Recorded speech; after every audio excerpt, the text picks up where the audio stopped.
Good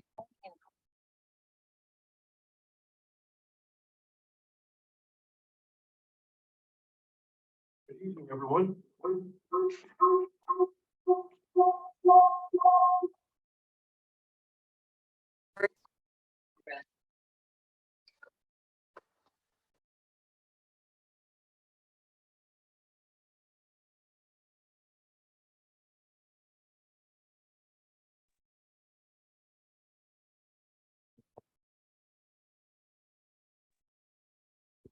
Good evening, everyone. Welcome to tonight's municipal planning meeting. And I'll start the meeting off by calling the meeting to order at 6:05. Actually, it's 6:10. Sorry for the delay. We were having a few technical problems, but I believe they're okay and we're ready to go now. Just so everybody is aware, during the public meeting portion of the proceedings, the following procedure will be taken for each application being considered. Mayor Logal will announce the application in order as listed on the agenda. Miles Weeks, our senior planner, will summarize his findings and give council his recommendations. The applicants will be asked if they wish to add any further information or comments. All participants will be unmuted for this portion of the proceedings. The public will be asked if they wish to make any comments on the application.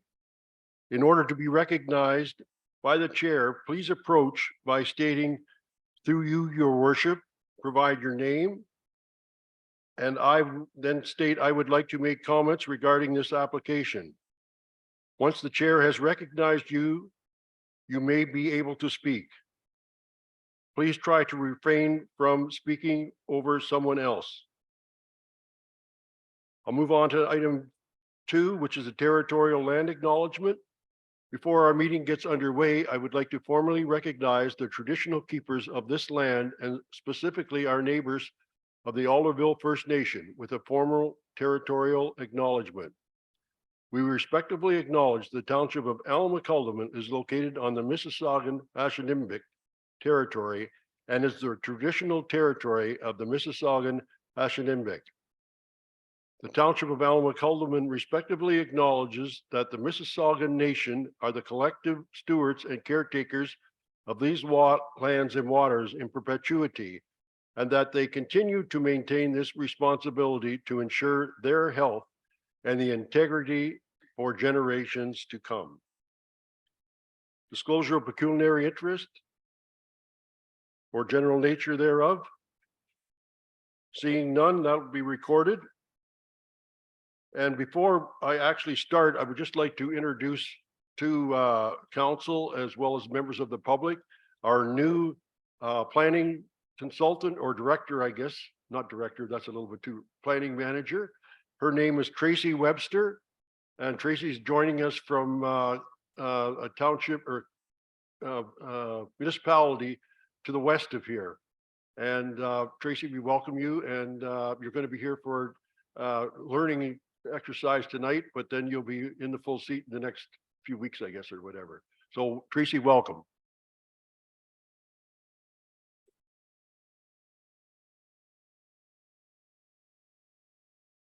Moving on, approval of the agenda as circulated. Be it resolved, the municipal planning meeting agenda of Tuesday, July 25th, 2023 be approved as circulated. Can I get a mover and a seconder for that? Moved by Councillor O'Neill and seconded by Councillor Ainsworth. Any discussion? All in favor? Motion is carried. Approval of the confirming bylaw of July 18th, 2023. And I'll read that. Bylaw number 80, 2023, being a bylaw to confirm the proceedings of the regular council session held on Tuesday, July 18th, 2023. Be resolved that bylaw number 80, 2023, a bylaw to confirm the proceedings of the regular session of council held on July 18th, 2023, be read and deemed passed this 18th day of July, 2023. Can I get a mover and a seconder for that? Moved by Deputy Mayor Stover, seconded by Councillor Booth. Any questions? Seeing none, all in favor? Motion is carried. Next, we're going to move on to item 6, approval of the minutes. We have the municipal planning meeting minutes of Tuesday, June 27th, 2023. Be it resolved that the municipal planning meeting minutes of Tuesday, June 27th, 2003 be approved. Can I get a mover and a seconder for that? Moved by Councillor Ainsworth, seconded by Councillor O'Neill. Are there any questions or comments regarding this? Go ahead, Mary Catherine.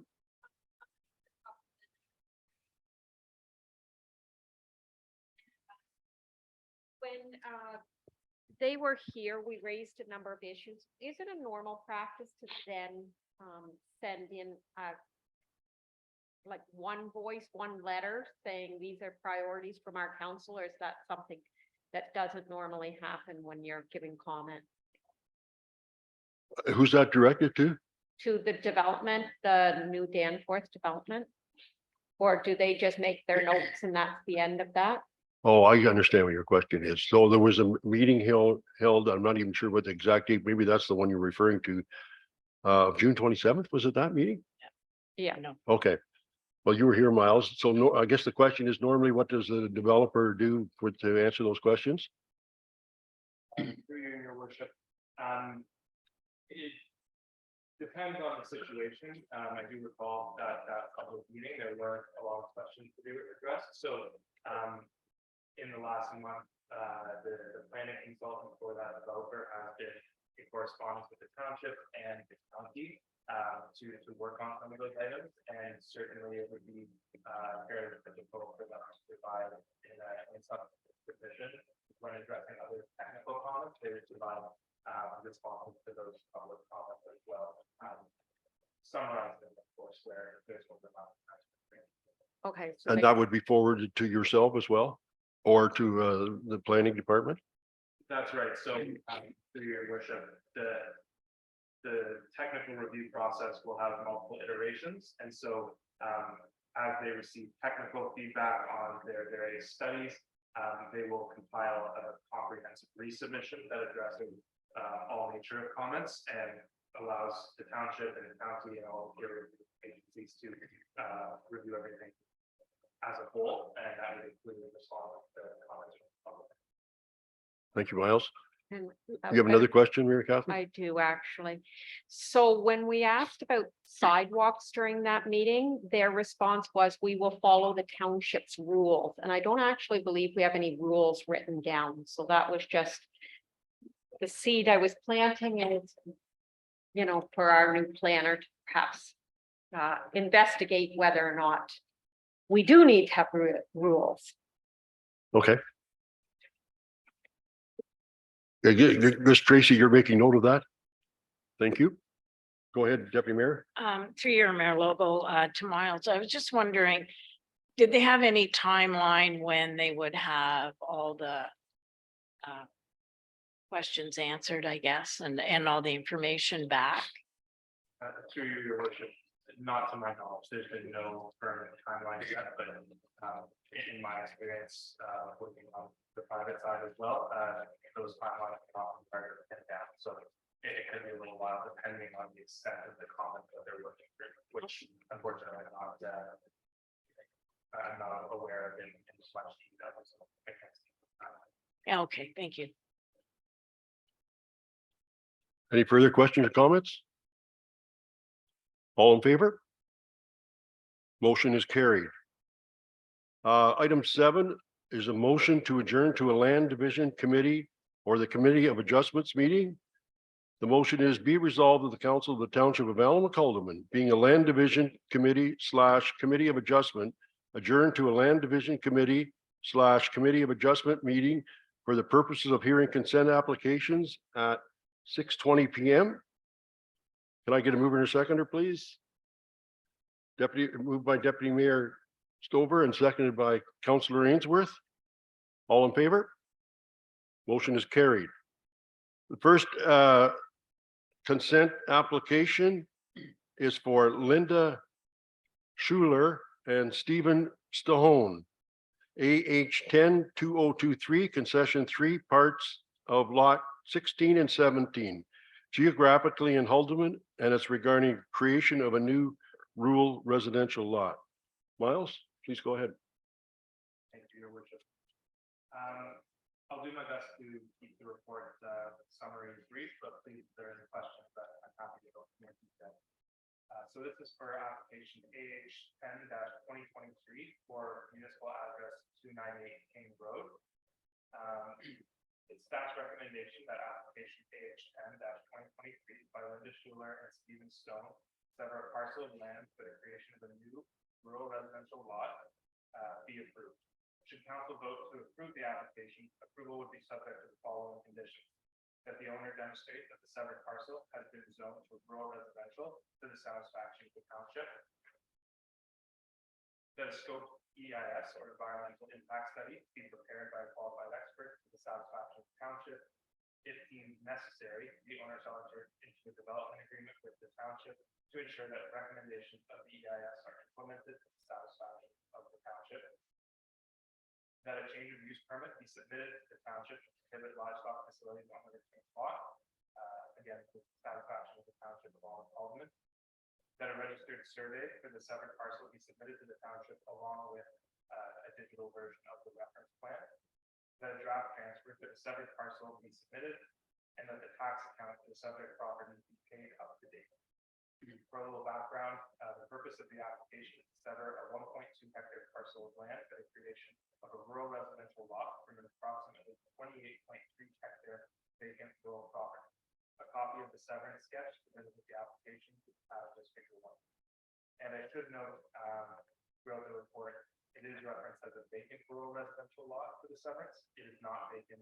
I'll go over that in a moment, but there is an existing dwelling on the lot. So that vacant reference should not be. The site contains an existing residential dwelling along the east side of the property with access via King Road and one agricultural barn at the northeast corner of the site, which is currently utilized for storage purposes. A change of use permit is recommended as a condition of approval for the severance, which will formally serve to acknowledge that the barn structure is for storage purposes and prevent future use of the structure out of the livestock barn. Going into the PPS and the growth plan in Greater Golden Horseshoe. It's our opinion that the proposed severed lot is a locally appropriate rural residential lot, while the retained lot will remain a viable agricultural parcel. Compliance with the minimum distance separation requirements is mandated by both PPS and the township Alderman official plan, as per guideline number 8 of the MDS guidelines. An MDS 1 setback is not required for a severed or retained lot for an existing non-agricultural use. The growth plan for the creation of new lots in rural areas where appropriate zoning for the development. It's our opinion that the proposed development generally conforms to the growth plan. The subject property is not located within the boundary of the Oak Ridges Marine Conservation Plan, and as such, policies of the ORMCP do not apply to the proposed severed lot. The majority of the subject lands, including the proposed severed parcel, are designated rural area in the Northumberland County official plan. The rural area designation is intended for agriculture, rural housing, woodlots, and industrial and commercial uses that are appropriate for rural areas. This application is consistent with the intent of the county official plan that permits the creation of a limited residential uses in rural areas.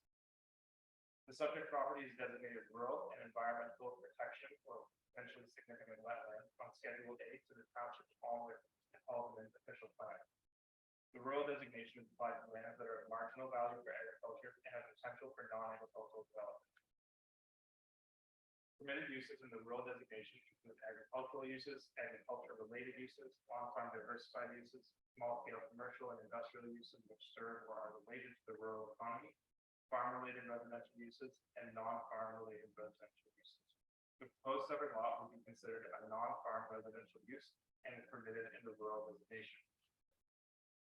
The water feature located on the site is designated as a provincially significant wetland. Section 5.12.8 of the official plan contains policies for PSW use and land located about 120 meters of a PSW. Miles, can you turn your speaker up a little bit? Volume. Apologies, I didn't realize there was a volume button. Is that better? Somebody's telling me. Okay, sorry about that. That's okay. So I'll restart just from where I was there. The water feature located on the site is designated as a provincially significant wetland or PSW. Section 5.12.8 of the official plan contains policies for PSWs and lands located within 120 meters of a PSW. Section 5.12.8.1 of the OP states that an environmental impact study is required for any development or site alteration within 120 meters of a PSW.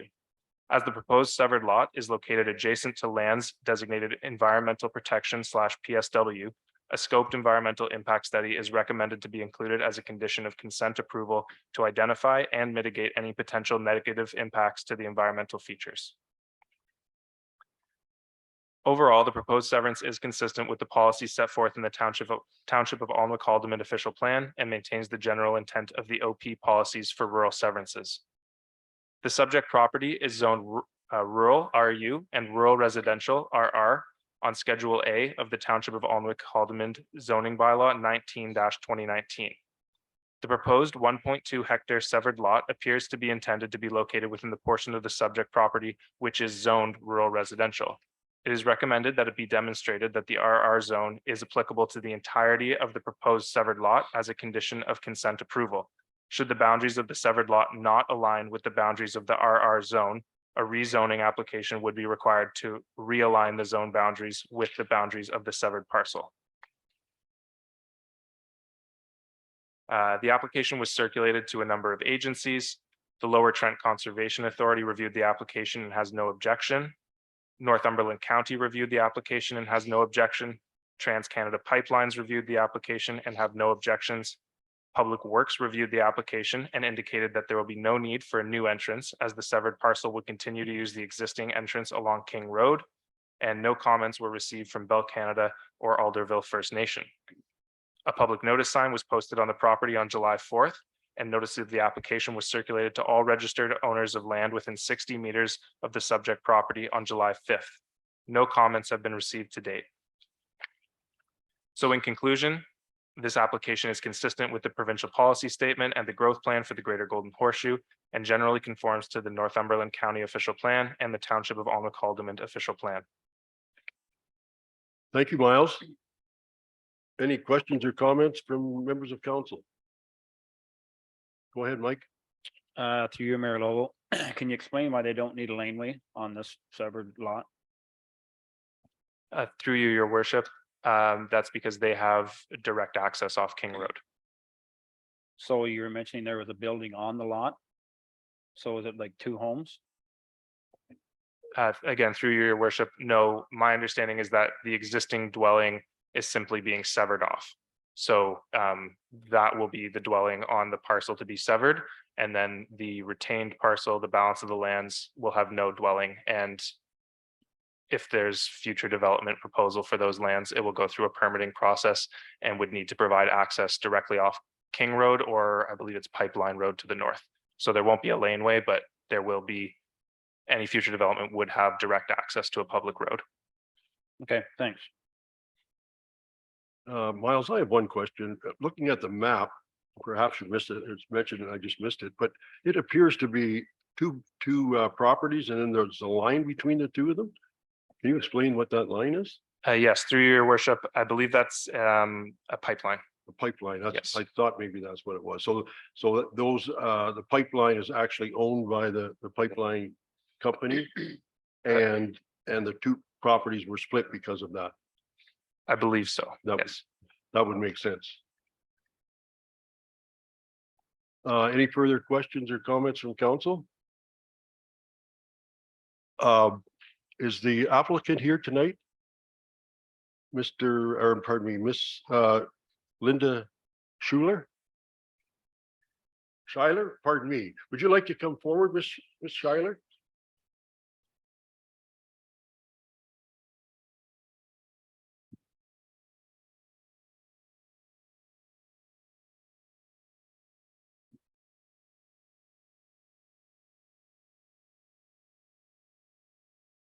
Thank you for coming.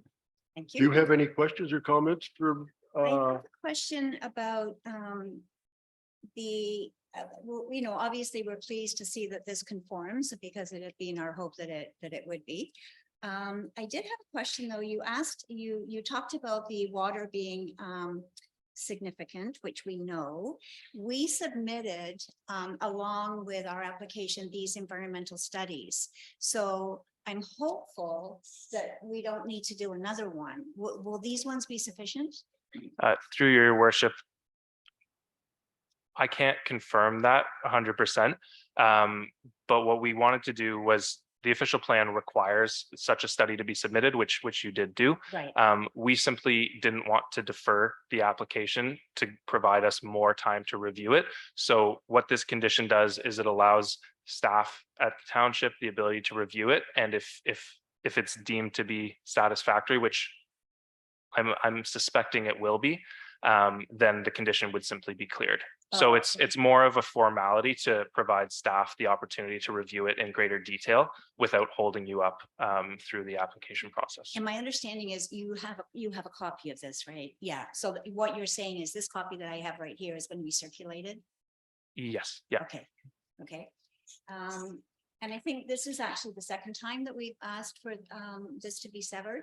And the first time was everything was in order with the exception of the pipeline gave us a rather convoluted take on things. We've subsequently spoken to those people and it's all good. So I was pleased to hear you say that they had no objections to it because that was really the stumbling block we had last time.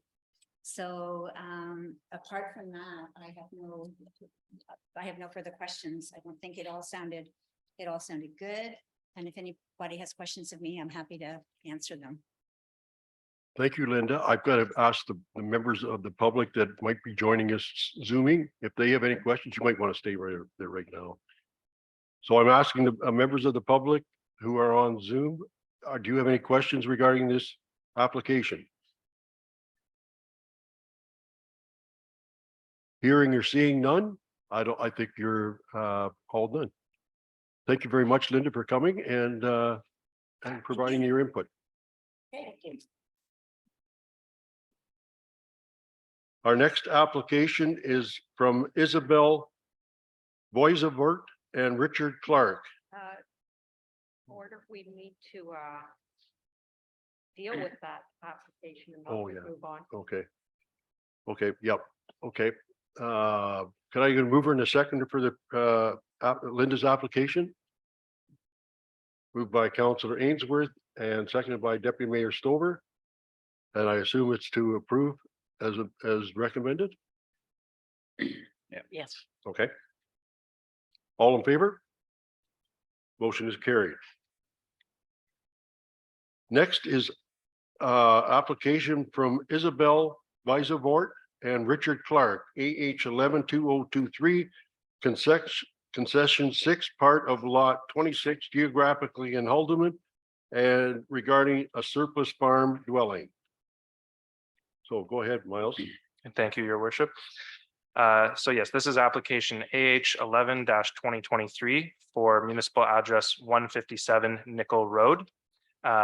So it is staff's recommendation that application AH 11-2023 by Isabel Boisvert and Richard Clark to sever a parcel of land for the creation of a new rural residential lot in part of lot 26, concession 6, geographic township of Haldimand be deferred until the applicants can demonstrate to the township satisfaction, consistency, and conformity to the provincial, county, and township lot creation policies for surplus farm dwellings. Should council vote to approve the application, approval would be subject to the following conditions: that the retained lot be rezoned to prohibit residential uses in the township of Alnwick of Haldimand, zoning bylaw 19-2019 as amended, that a registered survey for the severed parcel be submitted along with a digital version of the reference plan, that a draft transfer for the severed parcel be submitted to the township, and that the tax account for the subject property be paid up to date. The purpose of application AH 11-2023 is to sever an approximately 5.46 hectare parcel from the subject lands while retaining approximately 42.09 hectares. The proposed severed parcel contains 2 dwellings, a barn, an open patio space, storage area, commercial parking area, a livestock enclosure, wetlands, and a water course.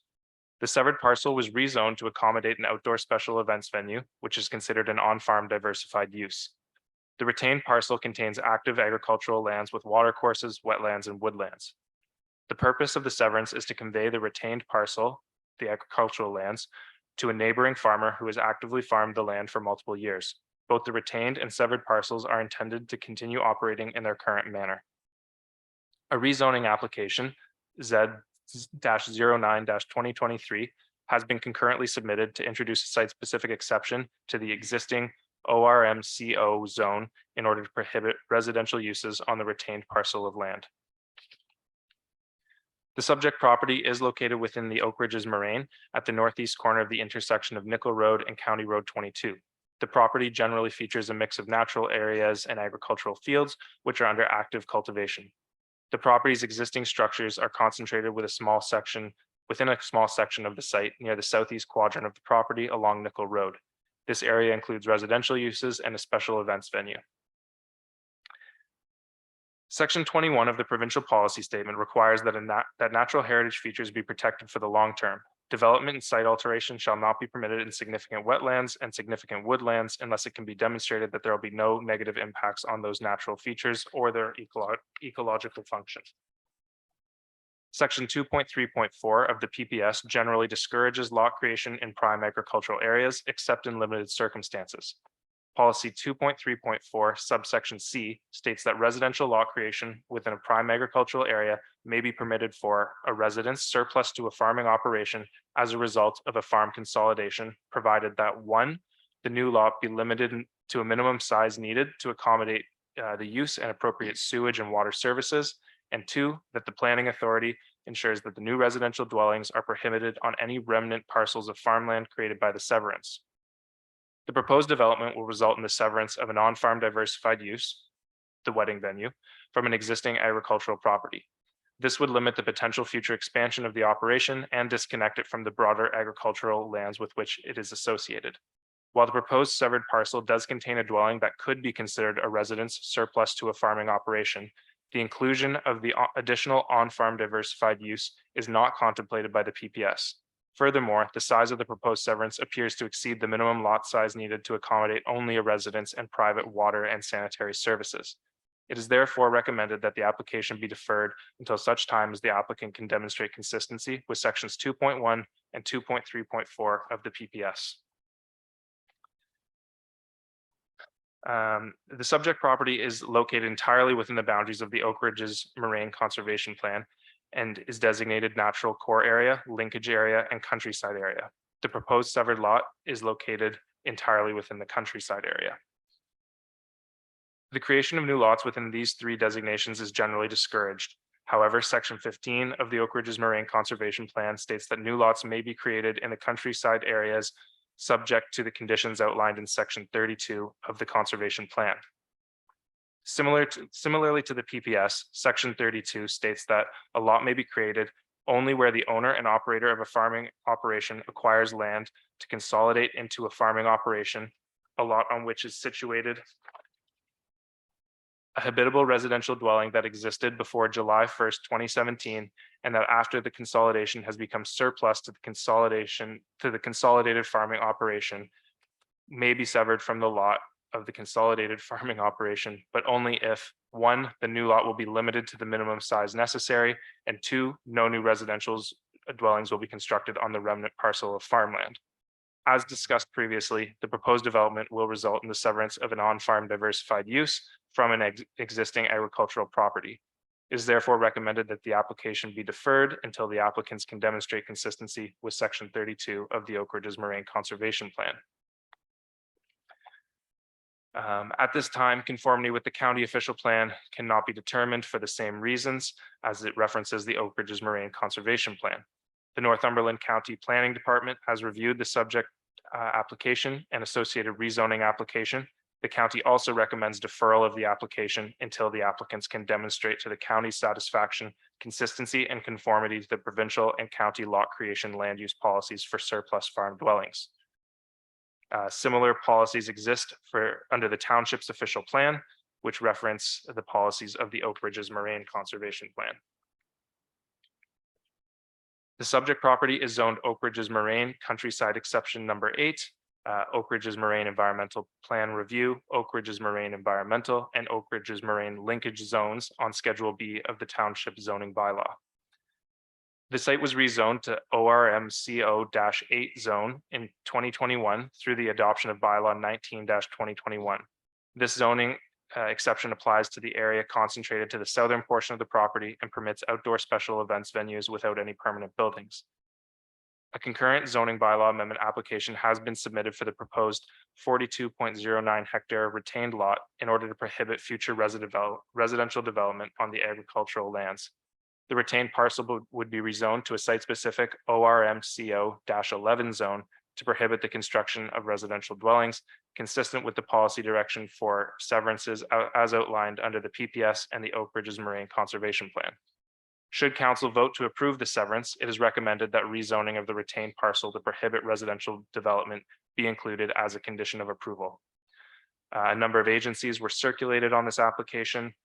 The Ganaraska Region Conservation Authority reviewed the application and notes that the watercourse and associated floodplain are located entirely on the lot to be severed.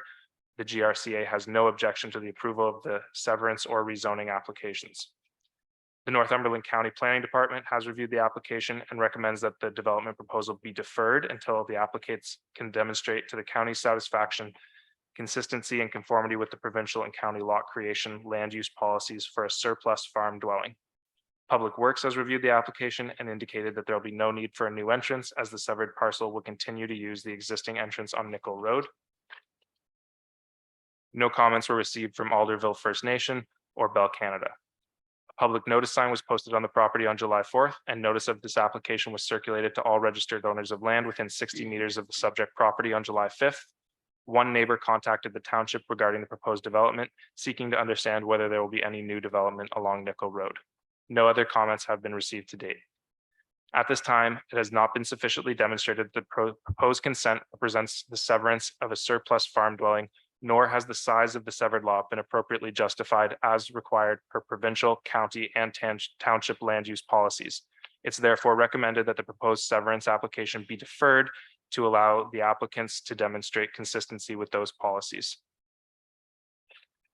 Thank you, Miles. Any questions or comments from members of council? Deputy Mayor Stover? Through your Mayor Logo, Miles, what's the minimum lot size would you be looking for this proposal? Through you, your worship, there is no defined minimum. The way that it is worded, and I'll just quote it here just so I get it accurate.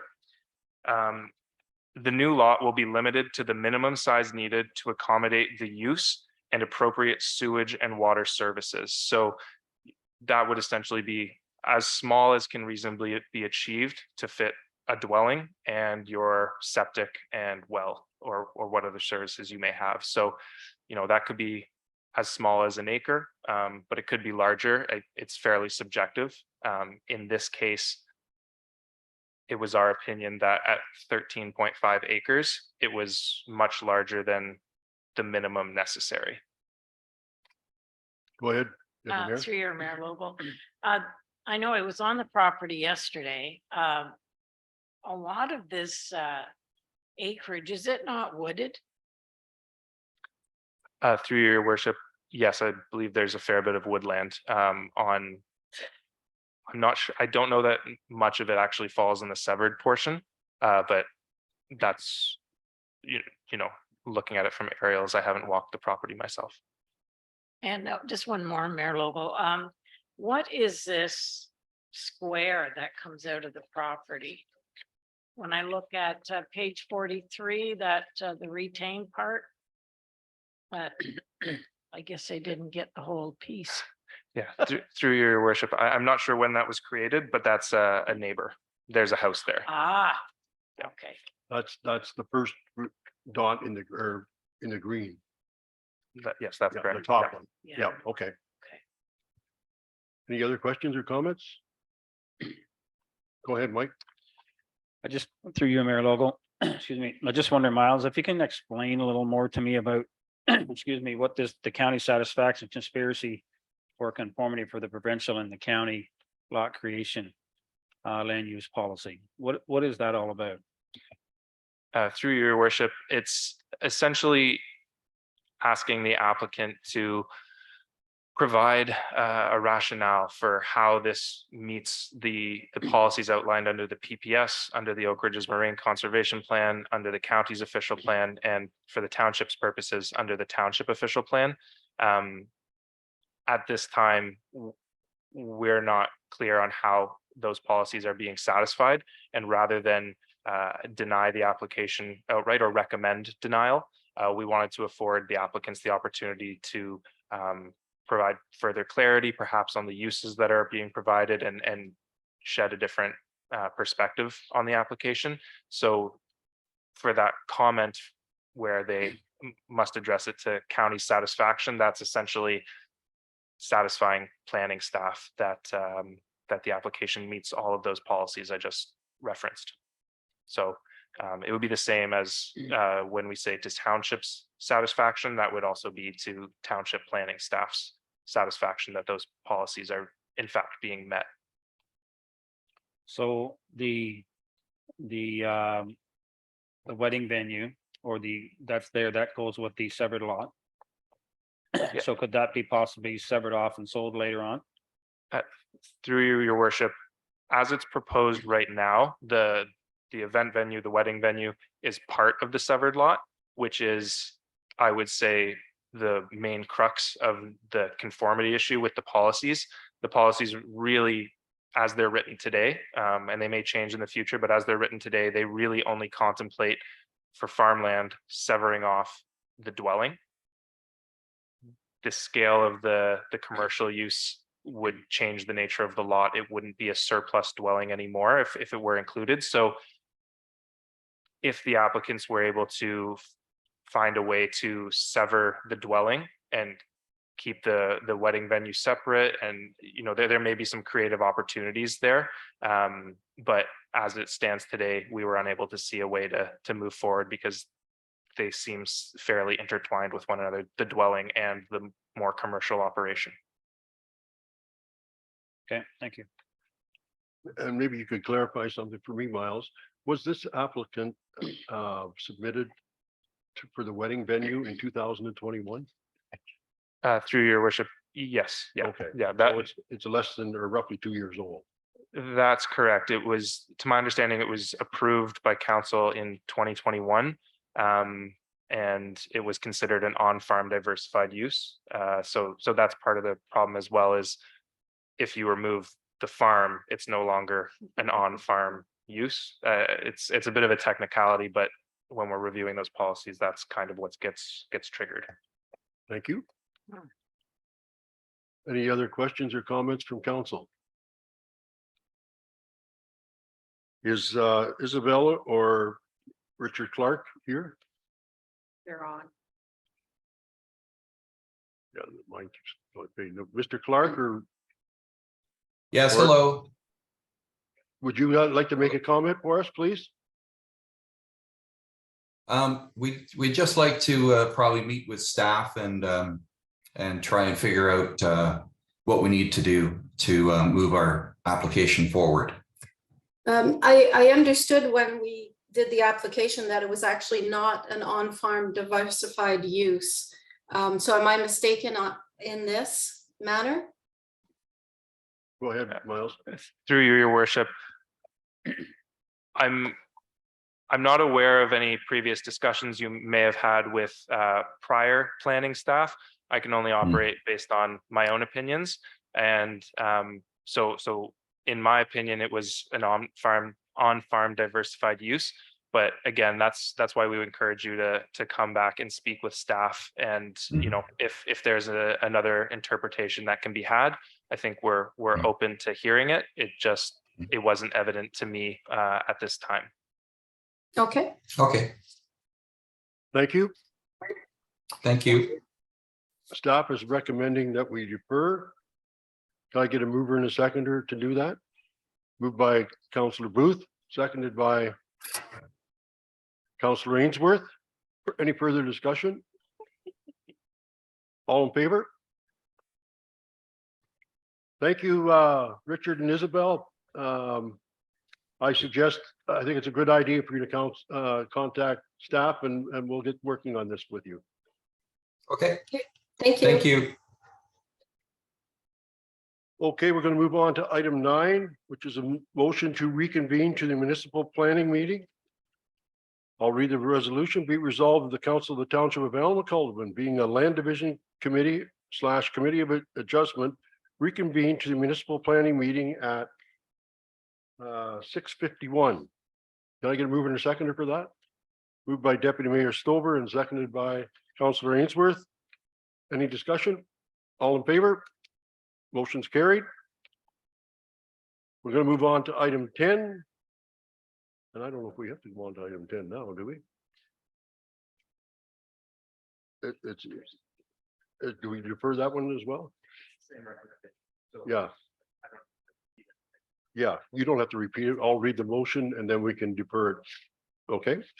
Be it resolved, the application Z092023 to amend the zoning on parcels of land owned by Isabel Boisovort and Richard Clark, legally described as part of lot 26, concession 6, geographically in the township of Haldeman, from the Oak Ridges Moraine Countryside exception number 8 ORMCO-8 Oak Ridges Moraine Environmental Plan Review ORMEROPR Oak Ridges Marine Environmental ORME and the Oak Ridges Marine Linkage ORML zones to the Oak Ridges Marine Countryside exception number 11 ORMC 0-11 zone in the township of Alma-Culdevan zoning bylaw 19/2019 as amended be deferred until the applicants can demonstrate to the township satisfactory consistency and conformity to the provincial, county, and township lot creation policies for a surface farm dwelling. Can I get a mover and a seconder for this one? Moved by Deputy Mayor Stover, seconded by Councillor Booth. Any discussion? All in favor? Motion is carried. Next, we're going to move on to an application from Shane Weatherby and Stacy Weatherby, agent Andrew Down. The application number is Z102023 regarding bylaw 82/2023, concession 3, part of lot 9, geographically in Haldeman. Ready, Miles? Yes, thank you, Your Worship. So this is application Z-10-2023 for municipal address 2667 Shelter Valley Road. Staff's recommendation is that application Z-10-2023 to amend the zoning on a parcel of land legally described as part of Lot 9, Concession 3, Geographic Township of Haldeman, from rural to rural residential in the Township of Alma-Culdevan zoning bylaw 19/2019 as amended be approved. Excuse me, I'm sorry to interrupt, Mayor Logo. When I'm looking on the recommendation, it's application Z092023. You're saying Z10. Am I looking at the wrong spot? Through Your Worship, I believe that's the last file, Excuse me. which we just skipped over. 'cause it was Pardon the me. same. No problem at all. Pardon. I'll carry on then. Yes. Thank you. So application Z-10-2023 applies to the lands located in part lot 9, concession 3, geographic township of Haldeman. This application has been submitted to clear condition number 5 of the conditionally approved consent application AH-04-2023 for the same subject lands. The proposed zoning bylaw amendment will apply to both the retained and severed parcels. The lands subject to this application are identified as Schedule A attached here too. The subject property is located south of Shelter Valley Road in the northwest section of the geographic township of Haldeman, approximately 225 meters east of Vernonville. The property is vacant and predominantly covered with mature trees. The policy analysis is long, but is generally, I would say that the application is consistent with the policies of the PPS, the growth plan, the county official plan, and the township of Alnwick official plan, as was demonstrated through the conditionally approved consent application. For the zoning bylaw, the subject property is zoned rural exception 144, zone on Schedule A to the Township of Alnwick Haldeman zoning bylaw 19-2019. The rural exception 144 zone permits a wide range of uses, including single detached dwellings, agriculture or farm uses, forestry uses, and bed and breakfast establishments, along with many other uses, provided there is a minimum lot size of 2.2 hectares. Neither the proposed severed lot, being 0.262 hectares, nor the retained parcel, being 1.68 hectares, comply with the minimum 2.2 hectare lot size as outlined in the rural exception 144 zone, and therefore should be rezoned to the rural residential zone, which permits a single detached dwelling on a minimum 0.4 hectare lot. The proposed zoning bylaw amendment is appropriate for the subject lands and will implement condition number 5 of the conditionally approved severance application AH-04-2023. A number of agencies were circulated on the application. The Lower Trent Conservation Authority reviewed the application and has no objection to the proposed zoning bylaw amendment. Northumberland County reviewed the application and has no objection. Kawartha Pine Ridge District School Board reviewed the application and has no objection. Public Works have reviewed the application and have indicated that there is sufficient visibility for an entrance to the severed lot on Sheltered Valley Road at a location to be approved by the Manager of Public Works. And no comments have been received to date from Bell Canada, Alderville First Nation, Peterborough, Victoria, Northumberland, and Clarington Catholic District School Board, Ontario Power Generation, Hydro One, or Enbridge Pipelines. A public notice sign was posted on the property on July 4th, and notice of the application was circulated to all registered owners of land within 120 meters of the subject property on July 5th. A property owner that received notice requested further clarification on the location and nature of the application. Subject to the lands being rezoned to the rural residential zone, the conditionally approved retained and severed parcels will be consistent with the provincial policy statement, the growth plan for the Greater Golden Horseshoe, and the Oak Ridges Moraine Conservation Plan, and also maintain the intent of the Township of Alnwick Haldeman official plan. Miles, thank you. I'm going to read the recommended resolution. Be resolved that application Z10-2023 to amend the zoning on parcels of land owned by Shane Weatherby and Stacy Weatherby, legally described as part of Lot 9, Concession 3, geographically in the Township of Haldeman, from the rural exemption number 144, RU 144, zone to rural residential RR zone in the Township of Alnwick Haldeman, zoning by law 19-2019 as amended be approved. And further that a bylaw will be passed later this meeting. Can I get a mover and a seconder for this resolution? Moved by Councillor Ainsworth and seconded by Deputy Mayor Stover. Any further discussion? All in favor? Motion is carried.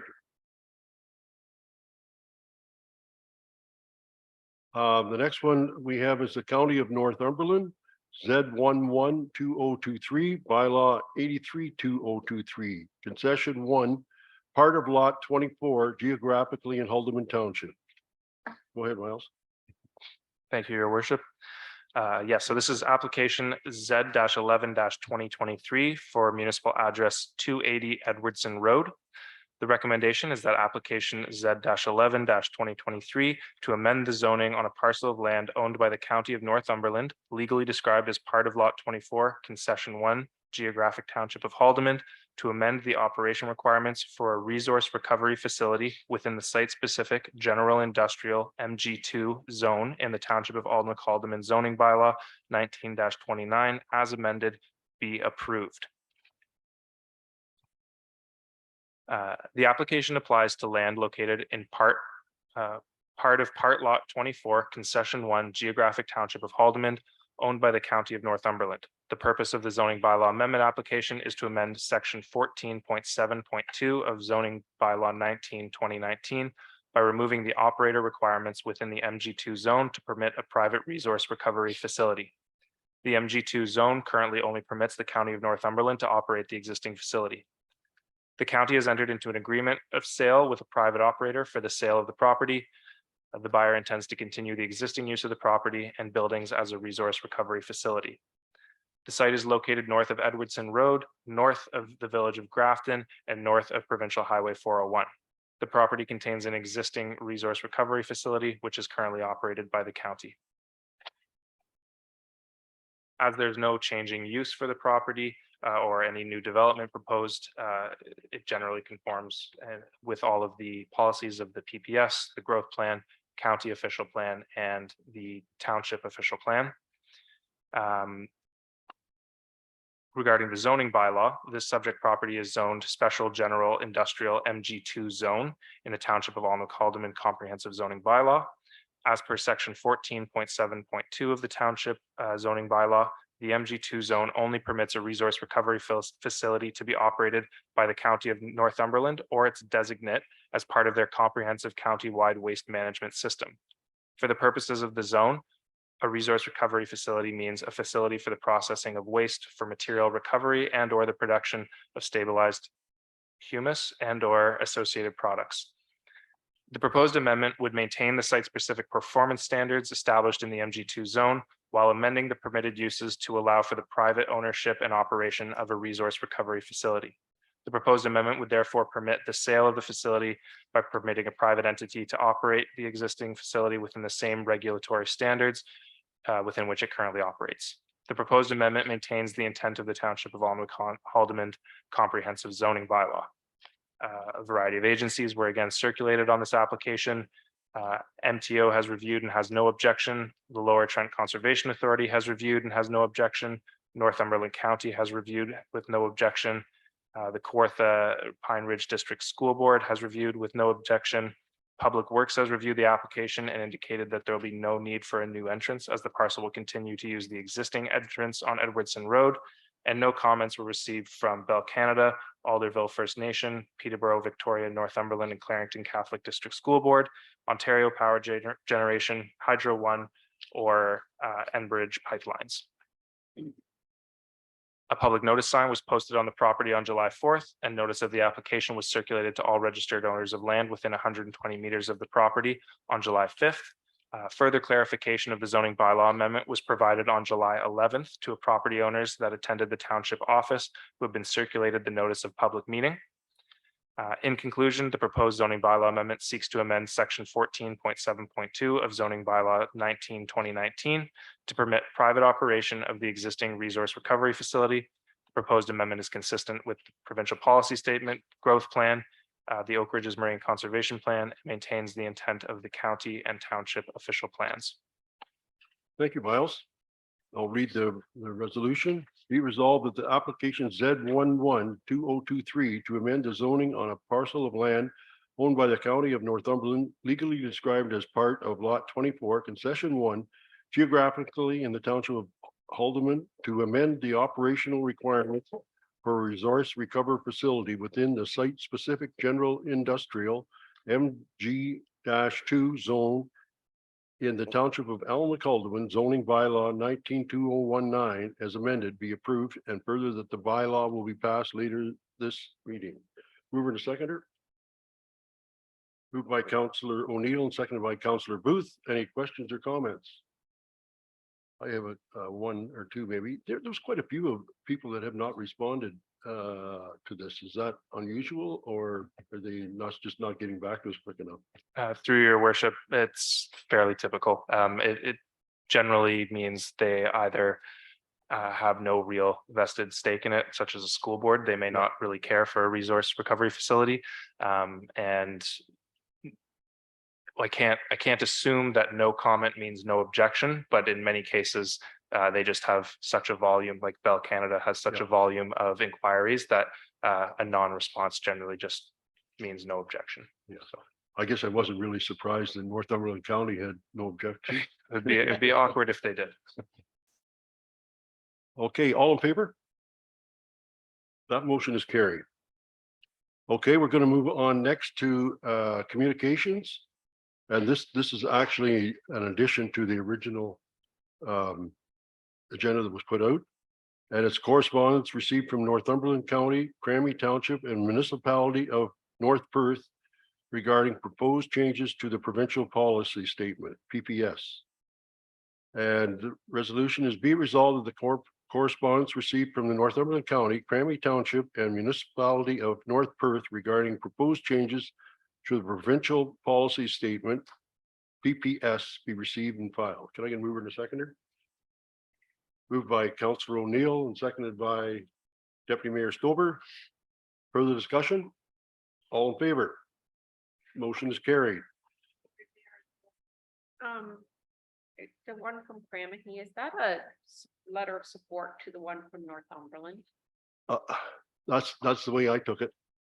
And since you sit at Northumberland, would it be your recommendation then that we also send a motion of support? I'm not 100% sure that we didn't already do this, but I can't say that. I don't know. Pat, do you have a comment on that?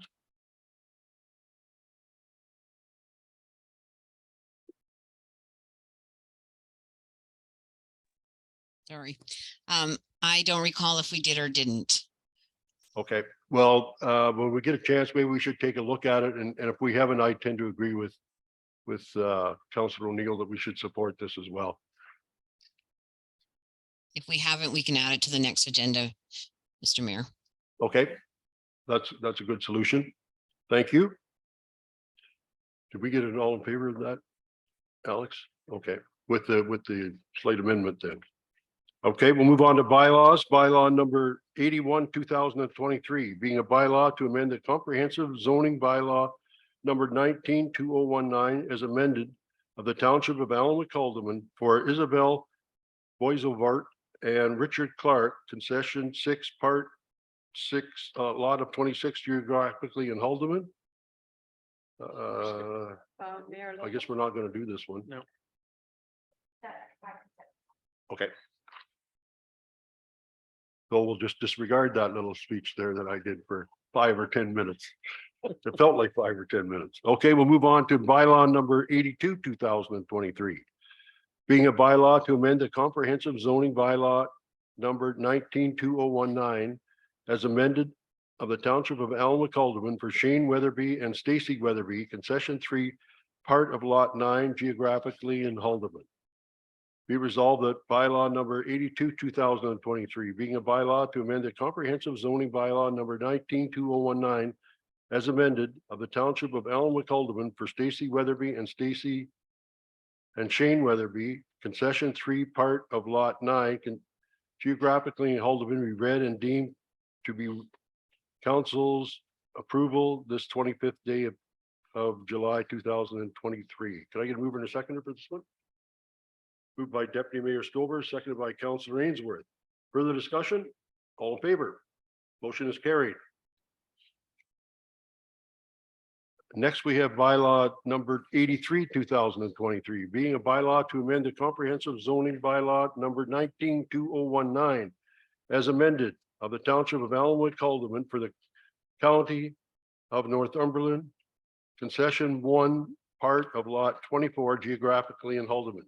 Be resolved that bylaw number 83, 2023, being a bylaw to amend the comprehensive zoning bylaw number 19-2019 as amended of the Township of Allen McCalderman for the County of Northumberland, concession 1, part of lot 24, geographically in Haldeman, be read and deemed to be passed this 25th day of July 2023. Can I get a mover and a seconder for this?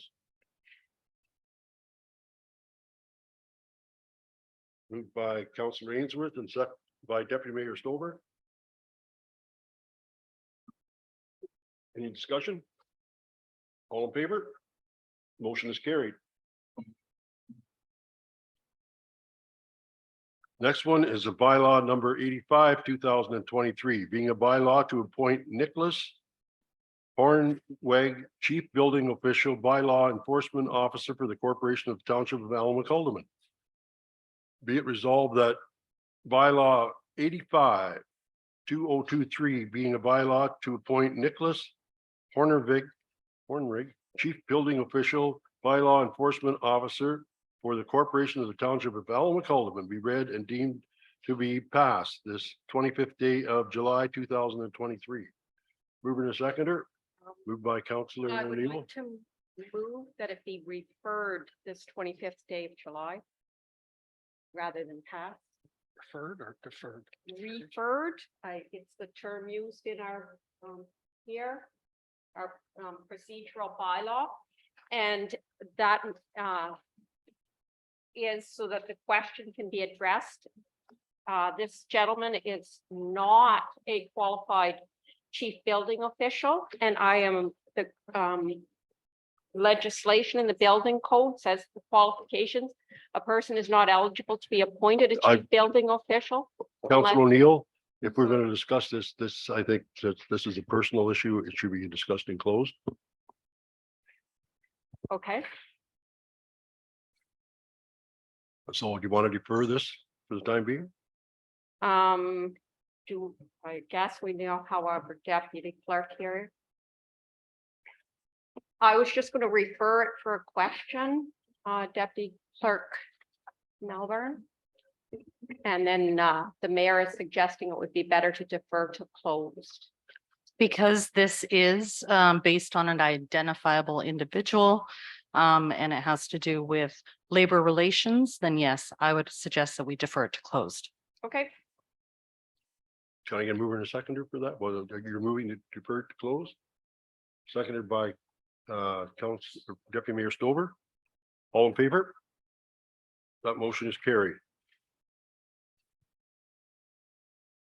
Going to move on to staff reports. And I'm not sure if any of the rest of the planning is, that's pretty well all of the planning stuff. Well, thank you very much for attending. You're welcome to stay and join the meeting, but if you're got something on, then that's fine too. You've got to drive. Okay. And same with you, Tracy. If you're more than welcome to stay, but it makes for a long day too. We will. Thank you, Miles. Good night.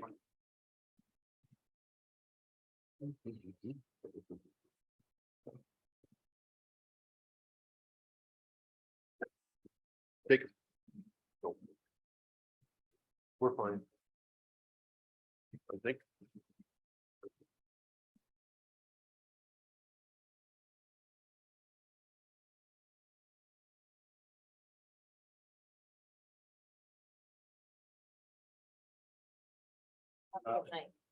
Yeah, thanks, everyone. Good night, Alex.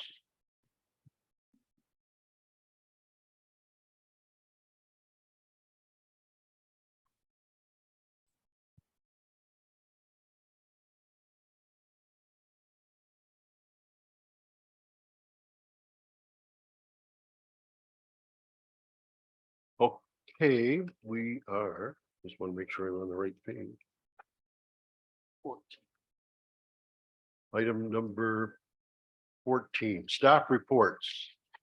First staff report is a report from Fire Chief Dave Dawson dated July 25th, 2023 regarding Station 1 roof replacement and the RFP. David here? no, Okay, he's not at this meeting, but I did speak with him. Hopefully I can answer your question if you did have any questions on it. okay. We'll get a resolution and then we'll, if anybody has any questions, we'll ask Councilor O'Neill. Be it resolved, the Council of the Township of Allen McCullough accept the fire chief's report and further that direction is required. Okay, Mary Catherine, Greg has a question for you. Oh, I was gonna move it, but Yeah, I think we should move it and get it on the floor first. So Okay, I'll what's second your it. decision then? well, I You're just good. want to move it and then if she can answer my questions, fine. If not, then, Then you're not going to move it. Well, you're going to move it. well, I'll move it to bring it to the floor to discuss it. Okay. Go You ahead, got a seconder or? I'll Yes, go ahead. second that. or go ahead. whichever. Deputy Mayor Stover, you're seconding. Yes. Go ahead. Through you, your worship, I guess a couple of questions and Mary Catherine, maybe you can answer it. He asked for $100,000. And we got it in at 54th, no, what was it? 34. 35,252, which leaves $64,747. So maybe if you know, I can't remember off the top of my head, he's asking for $15,000 of that to be used to complete the interior renovations of station number 1. So I'd like to know what the budget was for fire station number 1, how much he spent of that. And then he's asking for the remainder of that to go to station 2, which would be roughly $50,000. And I guess my concern I have is in my last place of employment, if you put in for a budget amount of $100,000 and they're off like big time off this, $64,000 off. So I guess my questions would be, where did he get his information that it was going to cost $100,000? And I have a problem that when people overbid on their budget and then they want to use it for things that council did not approve. So, I mean, that would lead to people saying, oh, I'm asking for $200,000 for a truck. I know it's only going to cost 100, but then I'd like council to let me spend the other 100,000 on something else. So I guess I have a slight moral problem with this, but Okay, maybe you can so answer I some. will address at least partially your question. The first is, I do believe, and I don't want to remember exactly, but I believe he had said that he thought this might be a little bit high, but there had been the damages caused by the leak. And he had indicated at that time that he was hoping that it was a little bit high and that he could finish the damage repairs at Grafton from that leak roof. That part I'm not as sure on. The second part is with regard to the costs at Centerton, which we had told him, no, you don't get to do them until next year. And he's basically back saying, well, can I do it this year? My feeling is that we say, yes, finish those repairs that were caused by the leaking roof because they're already underway.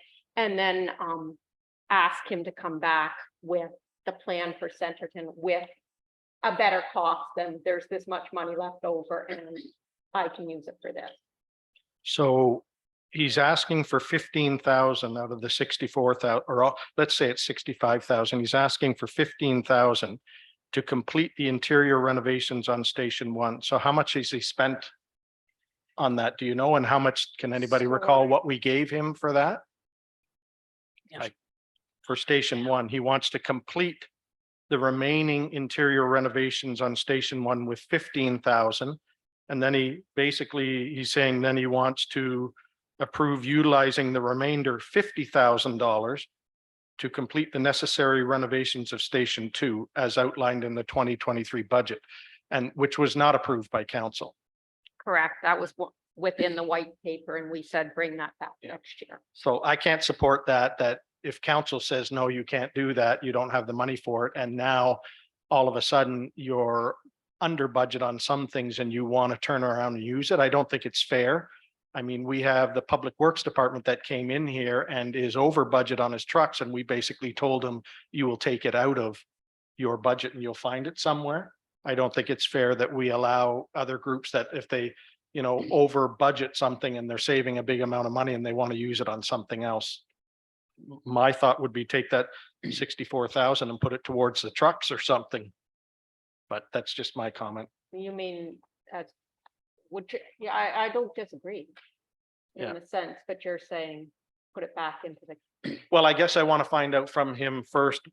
He's asking for 15,000 to be used to complete the interior renovations. So I don't know, Pat, do you know, can you recall how much the budget was for interior renovations on station number 1?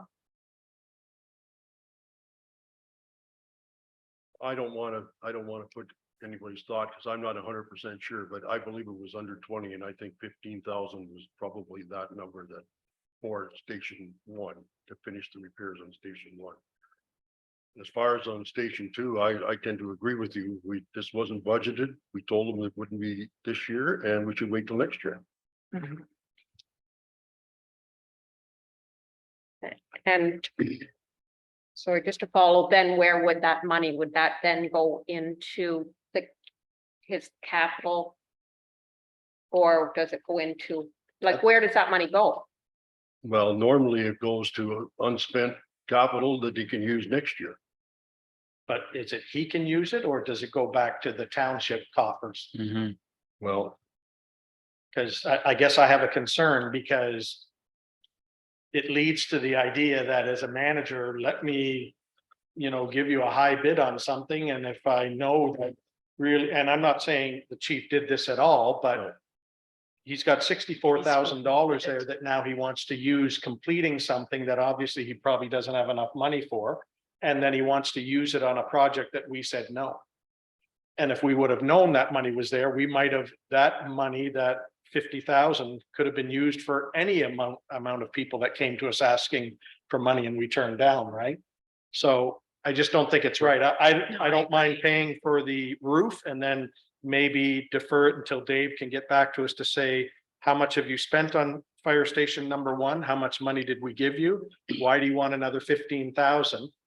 And there's no way that I would approve myself anyway, $50,000 for the repairs on station 2. I think the chief has to come back next budget and argue that point again with everybody else that argues about how much money they want. my thought, my understanding of it is, and I'm going by, I tend to agree with what you're saying, because what happens is you build and build and build, and then at the county, what they do is they put that back into their general reserves for that department. But in this particular case, I think you're absolutely right. Council has every right to decide where that money is going back into, and we should make that decision as to whether we put it in the general reserves or we put it into the fire department one. And I tend to agree with you, putting in a budget for, and it could be, Dave got bad information. I'm sure that's what happened, but and roofing can be a little bit tricky, but to put in a budget for 100,000 and only need 35,000 of it, that is That's way off the mark. that's way off the mark. I guess it would have been the other way, we'd be pulling our hair there. It would have been a 35 and come back with a bill for 100,000, would have been a little bit concerning. I mean, I think we have some good luck on roofs at times, because until you look underneath, you don't necessarily know, and they are hard to predict a budget line. But I also think we had a person who went out and actively ensured that he sought out and got good quotes and come in under budget. And I think we also want to encourage our employees to actively do that and not just take, we want to incentivize that too. Yeah. Oh, and I agree 100%. Yeah. It's just that this This is way off. turned out way different, but And I just, myself, I don't feel it's right that then you say, guess what, I saved 65,000. So now the stuff that you didn't give me permission for, I'd like to spend it on that. And it's like, well, that 65,000 can go back and you can compete with the Parks and Rec department and the roads department and everybody else for that money and have your say. It just, the potential is there, Mary Catherine, that people could put I in. see this from both sides. Yeah, I and it's don't a think good we want news to story. generalize. It's a good news story that we're under, and I like that. But the potential is there for managers to abuse it, that they could overprice something, figuring, well, I know I'm gonna be under 30,000 and I'll just ask council to use it on something else. When that money should be fair play for everybody at budget time, right? Go ahead, Joe. Well, to your Mayor Lobo, I'm just wondering if it wouldn't be fair to. I guess the idea here was that he thought it was going to be 100,000 until they got in there rooting around and it wasn't as bad as maybe he thought. So if we gave him the 15,000 to finish the repairs at station 1, then that would put that station back to some kind of a more workable area. That's all I was going to say. And then what he doesn't use of that 15,000, then I would say it goes back to the reserves for everybody. Of the 50,000. 50, yeah. That he would spend the 15 on the interior renovations for station 1, and then that would finish station 1. And then the 50 would go back into the reserves. General reserve? Yeah, Well, we should actually get the opinion of our treasurer. on That's that. what I was just to Yeah, say, that yeah, this isn't. yeah. Mike? Through you, Mayor Logo. No, I agree with Councillor Booth. I think, if my mind serves me right, I think the estimate in the, for Station 2 and the budget was like $20,000 or $22,000 at the time. So taking that 50 or $55,000 or whatever it is there for Station 2, and on top of that, if we were to even consider this, we should see something like a broken down, have someone in there give us an estimate what the $15,000 is gonna cover, right? And, an Station estimate what? on what Station 2 is gonna, not just, again, just hand over $50,000. But no, I agree with Councillor Booth, well spoken, and I think it's great. It goes along with when I talk about lean management. We should be looking at ways to get it done right and looking at waste. And this is a perfect opportunity. Just listen to what Mike's saying, what everybody's also saying. We probably should be saying, okay, what are we gonna get for the $15,000? Mhm. And then we'll decide whether we're going to give it, Yeah. get for it or not. Yep. And we probably are going to be, hopefully we'll be happy, and then the rest of it send back to reserves and get our treasurer. So Everybody happy with that? would we be okay with a motion that says he has permission to go ahead with the roof? Yep. And that Dave come back to a report with us of what he wants the $15,000 to finish off on Station 1. Mhm. And I'd like that report to include what we did give him as a budget and what he has spent. Because if Mike is right, if we gave him 20,000 and he's already spent 20 and he's asking for another 15, what's it being spent on? And then what did he want the 50,000 for Station 2? So he still gets his roof, it just defer the other use of the money that he saved until he can come back to council.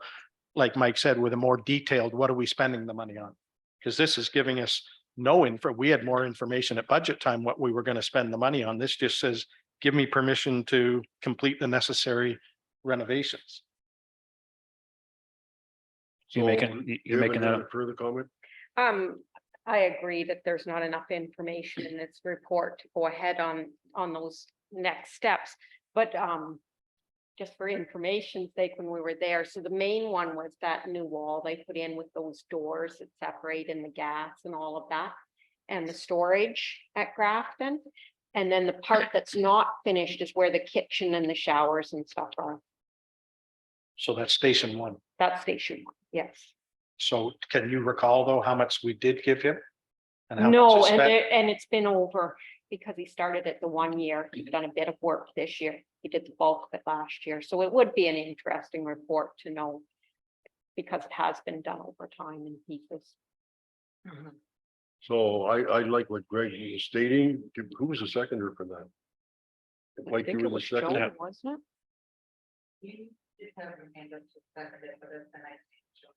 I thought. it? Yeah, too. the mayor said. I it was thought so, Joe. too. Because I thought it would be better, probably not, but we're gonna ask you the question. Yeah, so then you yeah. can- Yeah, that makes sense. So are you okay with that, Joan, that go ahead with Yep. the roof, that's approved? Yep. And his other two requests to come back with a detailed report of how much has been spent on number 1 already. And like Mike said, a detailed report of where you want the $65,000 spent. And I mean, he did actually say that the other piece that he would know if we told him to come back in September with a report is that big metal thing that's getting taken out of there. It will be out, water tank. So we'll know what money that we got for the water tank by then. Yes, go ahead. through you, Mayor Lobo, we should also remember that I think right after budget, we give them permission to take that big tank out, which wasn't in the budget. So I'm not sure how much that all cost, but I think it was done with some volunteer work. But I guess I could be wrong. I think maybe Dave already brought a report that they got that done with volunteer work with the firefighters. Okay, Mary Catherine. We did ask them at the last Yeah. meeting and they Yeah, were sorry about moving it out. But the company has been, like the trucking company but we haven't actually We got to pay to get rid, delivered it, so we don't know Yeah. what money we get for I that. think we have to pay to get rid of the tank. Yeah. And then we get the scrap metal cost once we get rid of it. Yeah. So we got a mover and a seconder. Further discussion? All in favor? Motion is carried. Item 15, report from Nicole, treasurer, dated July 18th, 2023, regarding the IT management service agreement. Pat, if you're here, I expect we'll have some could have some questions for you, but I'll read the resolution. Be it resolved that the Council of Alma Calderwood Township approve the signed Northumberland County IT Management Service Agreement, and further that the Council of Alma Calderwood Township direct the acting CAO clerk and the mayor to sign the agreement on behalf of the township. Mover and a seconder. Moved by Councillor Ainsworth, second by Deputy Mayor Stover. Any questions or comments for Pat? Go ahead. Do you, Mayor Lobo? Excuse me. The agreement for the IT. I got about 2 pages of questions when I read that agreement, and I'm not going to waste council's time here tonight. But there's a lot of stuff in that agreement for the county that I think we need to take and have our own lawyers look at. And it looks like the county can change it and do whatever they want with it whenever they want. And the monthly fees, you know, it doesn't tell us whether it's if we only use them for 1 hour, do we still pay the $3,000 some odd a month if we use them for 40 versus 40 hours? You know, there's a $10,000 added fee there for setup, but down on the contract farther, there's another $10,000 fee. It looks like they can use if they need to. This explain the fully loaded cost is you know, it talks about when they send someone down here to do any work for us that we're literally paying their wages, we're paying their benefits, that we're paying their pensions. And it just kind of goes on and on like that. And I think we need to have our own people look at this agreement. It was, and I'm not trying to hold anything up to get the IT guys in here to put this work in. But I would like to see us have this agreement looked at with our own lawyer and have their version of it. I think it was sprung on us pretty quick. We didn't get this agreement when I forget the fellow's name that came here to talk to us about it. So we didn't have a good chance to really look it over as a group, but I went through it all. And honestly, I really have 2.5 pages here of stuff that I don't agree with. Pat, any comment? So if council want to defer it for a legal opinion, that's not a problem. We can do that. We did tell the county that we're looking at a implementation date of August the 8th, but we can push that back. And our contractor, the current one, is okay with that, or will be? I'm sure he would not have a problem because he's still getting money from us if he's under contract. We were going to have him till the end of September anyways. Oh, okay. So can we get the equipment installed and still dispute the contract until we look at it? Because I don't want to hold the equipment up. I understand we're going to get that. I just don't like this agreement. It's so one-sided, it's pathetic. I have a couple specific questions if we can, and then just get the flavor of what Mike is saying. What happens if the monthly hours are, I think they're saying 42.8 hours or something like that per month? What happens if it's only 30 hours per month? Do we still pay that monthly fee? Or if it's 50 hours per month? Do we still pay the monthly fee? I don't know that question. And do you have a comment on that, Pat? No, sorry, I don't. Okay. And what happens if a site that's named on that is reduced? If we decide to close the council chambers off, as an example, will that be taking off that monthly fee, or how does that work? My next question would be, I don't know what an SOW is. I got that wrote down somewhere. SOW, you know I what that think I've is? seen that somewhere. I've seen it 2 or 3 times. I figured, what is this? It's, A sow. Are all, and I guess another question, just to make sure, are all departments going to use this service, or we got some other ones that are still trying to run on their own? No, Statement of. all departments will be under this contract if you go this way. Oh, okay, Statement of work is SAL. statement of work, okay. Well, that makes sense. And there was a future staff recommendations regard and projects for Office 36, security services, network and backups.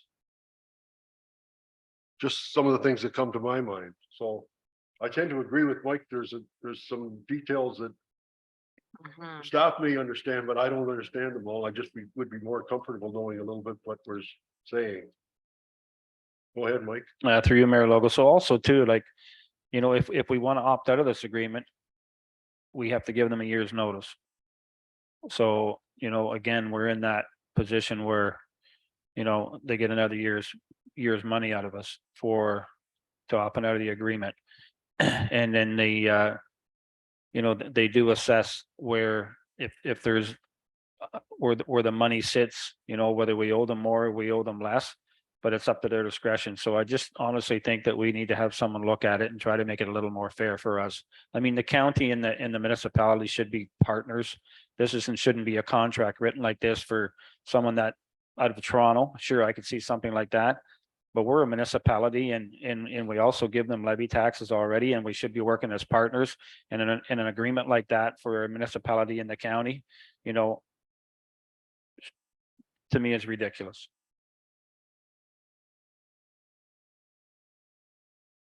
Any comments, further comments? I agree with Councillor Ainsworth is saying when the gentleman was here saying that they don't operate on a profit, right? That they're not trying to make a profit off of us. So if there are a bunch of unanswered questions, maybe, I'm not sure, Pat, how you would like it, that they could send the questions to you and maybe you sit down with IT and try to answer some of these. And then if we don't get good answers to them or that, like Councillor Ainsworth say, maybe we refer it to legal department just to have a look at it to make sure that, you know, we're not signing something that's going to commit us to big expenses or whatever. Because it sounds like what Councillor Ainsworth is saying, it seems very one-sided. So 2 suggestions, one that you get your legal opinion, and the other one is you get we could have the county meet with council to answer some of those questions that you have, if you'd like, rather than, because I know some of you have sent in questions and Nicole's got the answers and sent them back to you. Maybe it would be best if you had Nicole and the county before you to ask those questions. Yeah, You know, actually, Pat, you bring up a pretty good case. I know Nicole's been involved with this, or I understand Nicole's been involved with this for some time, and you haven't been involved, and we're probably asking a lot of questions that are technical that you aren't able to answer. So I think that's a good point. would it be possible, would councillors be open to maybe taking 2 people from this here to sit with Nicole? And then they could meet with IT and ask them all the questions instead of having another meeting with council and we all get together and we're going to ask them questions and everything. That you could take, you seem very informed, Mr. Mayor and Councillor Mike, to take questions from the rest of us and sit down with Nicole and at least answer, you know, the majority of them. And we could still, Pat, refer it to legal just to make sure what we're signing. Yes. So Go ahead. Through your Mayor Local, I'm just wondering too, the difference, and I think this was given to us before, the difference in the IT contract from the one we have to this proposal. What is the more money that we're paying? What's the difference? We don't know. I don't know if that was, I don't know. I can't answer. No, we don't know. Yeah, I mean, we don't have the base. through you, Mayor Logo, and maybe a question for Deputy Mayor Stover is that, you know, it's kind of the same things that I'm that I've written down here, like, why don't we have a breakdown on the, the product that we're buying instead of just telling us it costs $44,000? Give us a breakdown, just like we just talked about with the Chief Dawson. Break down the equipment cost and break down the monthly cost. Standard IT service, like on and on. It's just a dollar value, like, I think there's a lot of questions that we could ask. and Mayor, if I could maybe make a suggestion that, maybe at county council, because honestly, when I talk about partnerships between existing, the municipality within the county, right, and the county being the upper tier, like, write this kind of an agreement for somebody out of Toronto, not for your fellow municipality. Okay, just so you know, Mike, and I haven't seen the other contracts, but I do know Hamilton Township, Cramming Township, and I believe there's one more that have exactly the same, I shouldn't say that. I expect they have exactly the same contract that the county is suggesting that we are taking. There's 2 or 3 other Well, municipalities that are offering their service. And if you talk to the people that they're working with, they're very pleased with the county services. I wouldn't say not pleased for it. I'm just saying that this agreement is grossly one-sided. Okay, and we're gonna get the lawyer's opinion on that. Okay, thank you. Go ahead, Mayor Catherine. I have 2 things. One, the question I did ask to Nicole, so we have the 44,000 as operating costs. We budgeted this year 65,000 and we have gone over budget. So on our current IT costs, so there will be some savings achieved with Okay. this if it works as outlined in that agreement. The other question, I know the library is its own entity, but has there been any discussion at all? In particular, because when you're looking at locations like Centerton, it's only the library Wi-Fi that's available, but it's being used in the community center. So, and I did see that the CCC is on there. So I think it might be worthwhile to have some discussion there as well. And just so I understand you, and have the consider the library joining this group as well.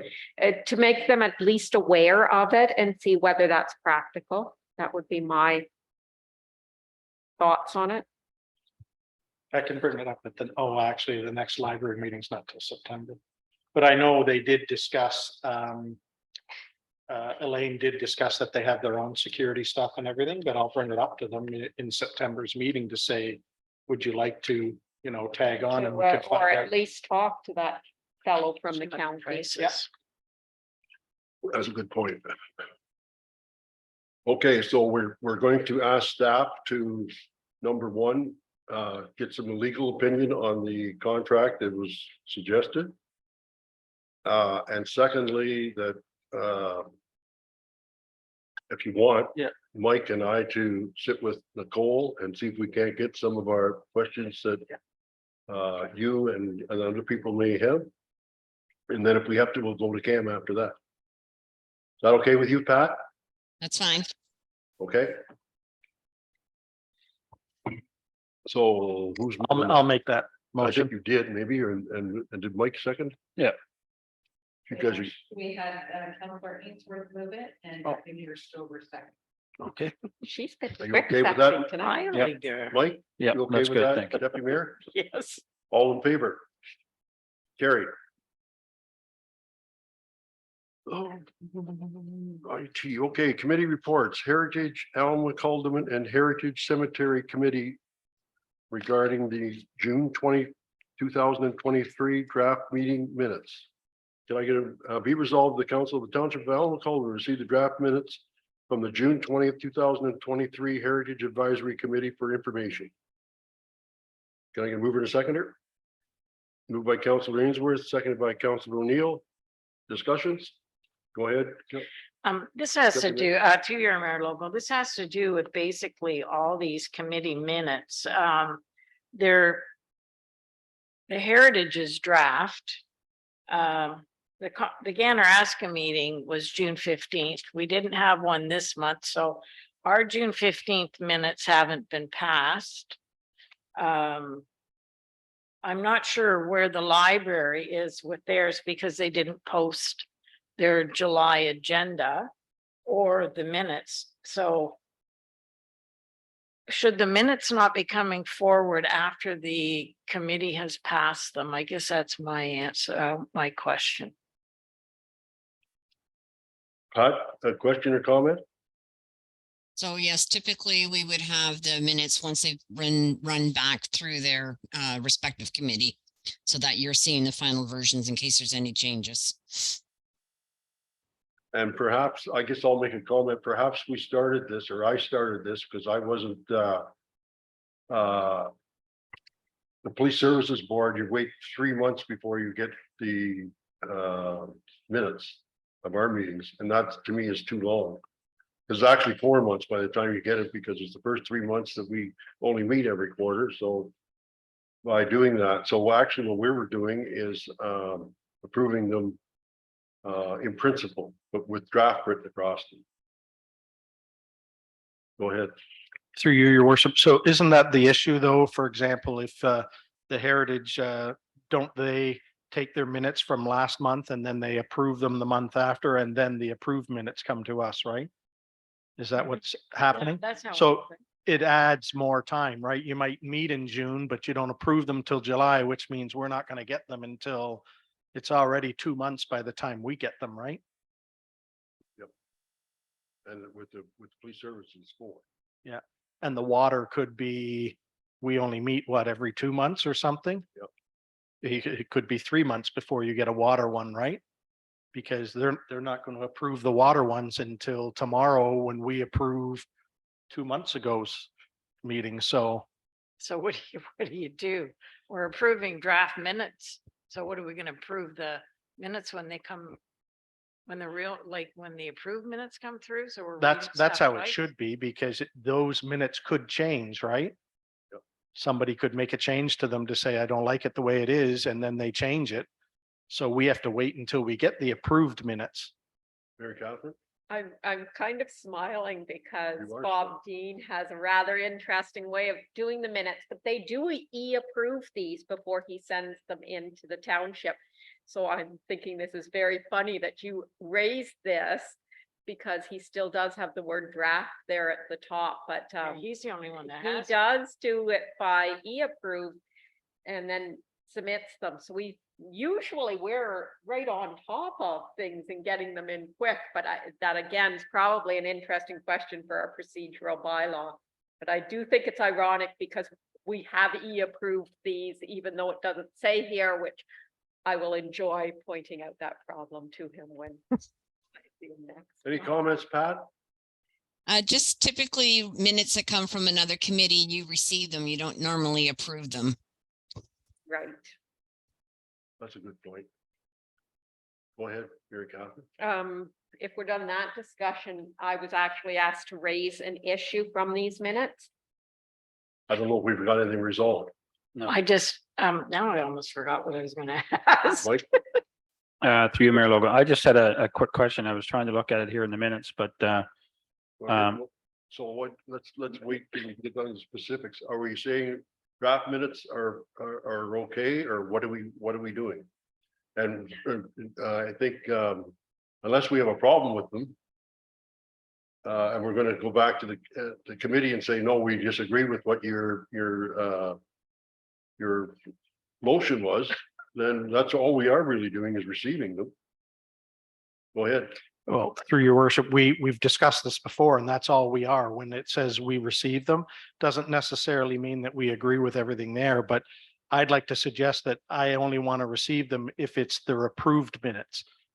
Now, whether or not you approve them email wise, quick wise, or it goes through the long way, that way you know when you're looking at the approved minutes, what I'm reading at home, everybody on that committee is okayed it, and I'm only going to have to read it once, not next month when they say, guess what? This is not the draft minutes you're going to receive now. It's the approved minutes. So That would be through your Mayor Local. The other thing is we did have questions with the library board at one meeting.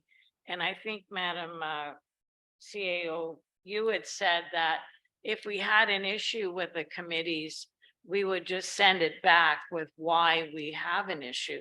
So at this state, if they've not been approved, we don't know really what we're approving. So it's going, we're just going to be, end up reading things twice. Yeah. That would be my, So we agreed not to have them published and come to council until we have approved approved. minutes by the committee. Well, Mr. That'll Mayor, be- I can send a email out to the committees and ask them to only send us the minutes once they've been approved by their committee. Good, thank you. Okay, Mary Catherine and then Mike. Oh, sorry. Yeah, I think it is good practice that the minutes just have the president and secretary and the date when they're approved, just for the record, but mine was picking up in here, the town crier, Liam. Is this the time to pick up on that? Well, Or do if you it's want to that part of the discuss minutes? further? Yeah, Yeah. it is part of these. Yeah. Okay, yeah, no, go ahead. His draft. So, except that we did approve them, but anyway, it's not there, so we won't worry about it. Liam would like to retire at the end of his 4-year term, that is us, and he would like to start a succession plan. And he believes there will be some minimal costs to, take a person to a competition, those kinds of things to build interest. Anyway, if council is in approval in general, he'll do some work about what might be involved in a succession plan for a town crier and bring it to us. So he just, before he did any work, he wanted to know, would you guys be receptive to him doing that work and bringing it to us? For consideration. Yeah. Yep. Go ahead. You want to comment on this? Commenting on that, so could he do it at budget time? Because he's not looking until 24 to 26, so if he can present us budget wise and you could help him what the costs were, because Yeah. I'm he- guessing it's going to be charged Dave, to he's them. already thinking that way. Okay, good. And I'm he more really- than willing to, Really, he should be actually going through the Heritage Committee rather than council, or should he? No. well, it can be through the heritage budget, or it could, I don't know, or it could end up being you could separate go the item. donation way and commitment way or whatever, but I think it's a budget thing for him to say. Yeah, he Yeah. just didn't want to put work into it if we weren't going to be receptive, Mm, yeah. was No, I think basically. it's a good idea. Mike? Yeah, through you, Mayor Logo, just clarification for me. It talks about the new owners on Boyle Road, the inquiries. Do you know what that would mean? Sorry, So it's Trish report that the new owner of the property of Boyle Road will be continuing their inquiries at the registry office. that is just like genealogy inquiries. So these are family research, or it can be research of the home itself. Okay, thank you. I've seen that too. H&H. Yes, if you haven't talked to Trish, she has a huge background in historical research and is very much sought out. She was some provincial loyalist organization president for the last 10 years. She stepped down and she's with us now. So certainly people are reaching out to her to do research. Anything else? Well, I guess I'm coming back. So are these minutes that we're considering approving, have they all been approved minutes, or any of them been approved? No.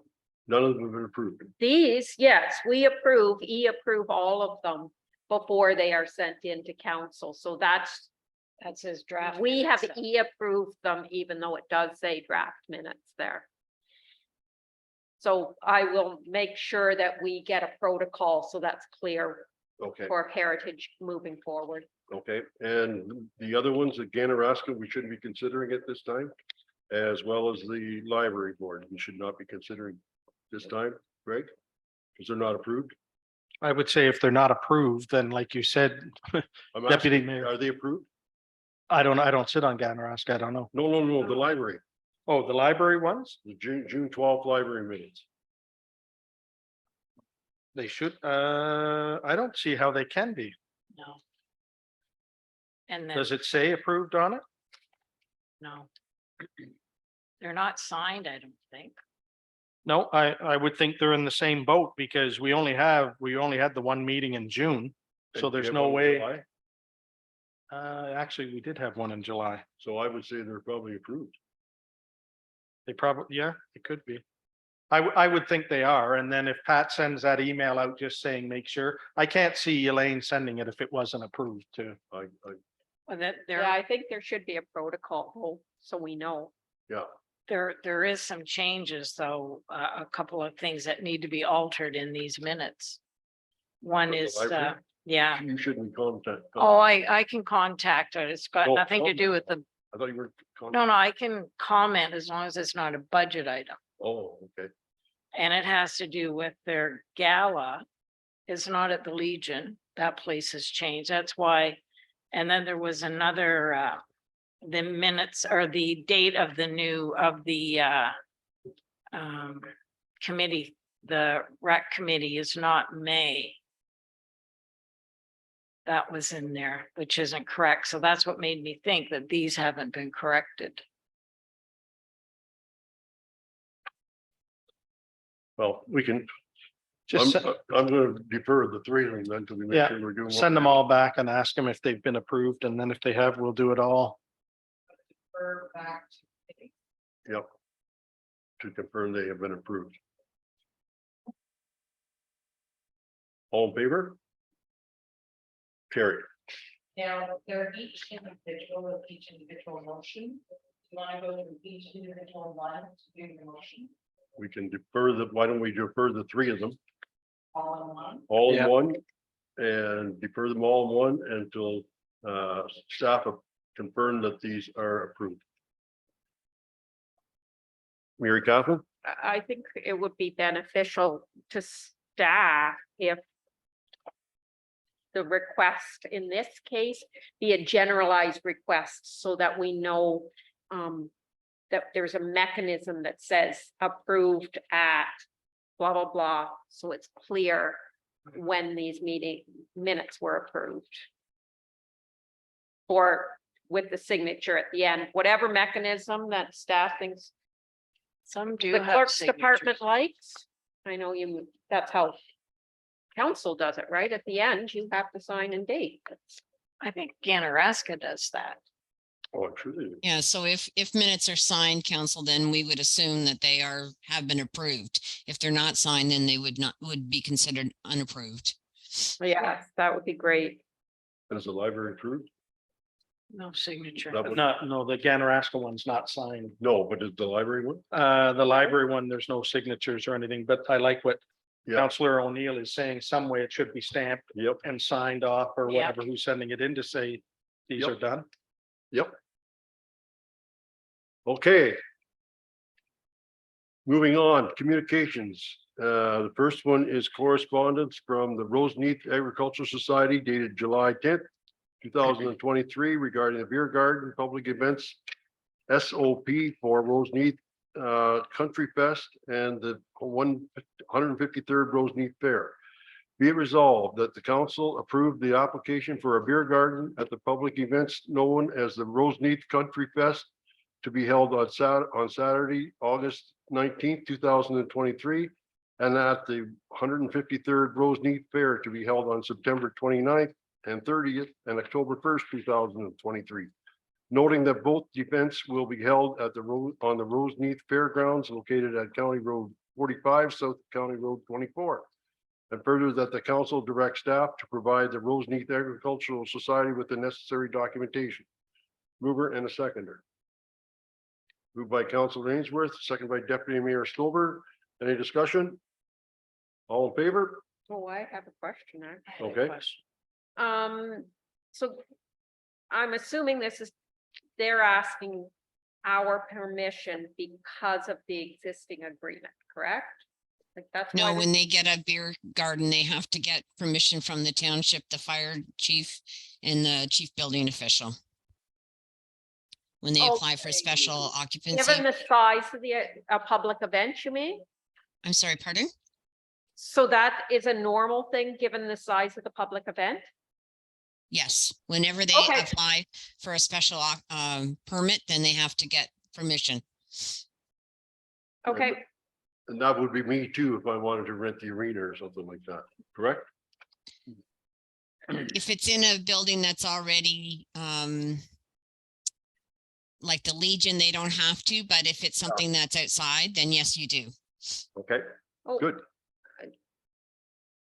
follow-up question then, why are we not seeing the requests when these Jack and Jill baseball tournaments are being held then? Maybe they're running them without a permit. I don't know. Well, at least one of them ran without a permit, which was very concerning to me as a counselor to know that our Ball Diamonds had an all-day party there. The other one did have a permit, and yet it didn't come here, but they did have a permit for the other one. How I does will that follow work? up if you'd like. Yeah, I think, Yep. Yeah, they should be because they are supposed to make sure that they have smart servers and everything, right? Because Correct. in my former place of employment, if they did it on a ball diamond or anything like that, town property, we had the right to say, guess what? We'd like to see the name of the people that are smart served and their registration number, and we would check them once in a while. Because you have to take the course and they give you a number like, and it's good for life, right? and maybe it's because they're booking through Jennifer Steen, but it's just an interesting dynamic. I'm like, well, why is this one coming and others aren't? So. Good point. Thank you, Mayor Catherine. Go ahead. Through your Mayor Lobo, I know, I had reached out to, Madam, CAO today about, this is kind of not really in here, but to do with the sign bylaw. Now, would they be wanting to put a sign up somewhere on our property? Which they wouldn't be able to do. Cause we haven't we haven't done the sign by, just wondered, when do you think that report would be available? So if we have a meeting in August, we'll have it ready for August. If not, it'll be the first meeting in September. Would that, I'm just wondering about the timeline for that, for them wanting to get their signage if they're having events like this. So I believe they do use the signage on the ACC building, the electronic sign. Okay. All right, thanks. Any further questions or comments? All in favor? Carried. Association of the Municipalities of Ontario, July 6, 2023 and June 29th, 2023. Regarding the watch file, be it resolved, the Council of the Township of Alma-Calderman Council received the 2 AMO newsletters for information. Mover and a seconder. Moved by Councilor Ainsworth, seconded by Councilor Booth. All in favor? Motion is carried. Do you want to take 5-minute break? 10-minute break? What time is it? 5 minutes? 5 minutes? Yep. Sure. Can I get a mover and a seconder to I do make that? that motion. Okay, moved by Councilor Booth, second by Councilor Ainsworth, that we take a 5-minute break and we'll be back at, by this clock, well, no, I'll give you actually, clock, at 8:10, that's 6 minutes. All in favor? Carried.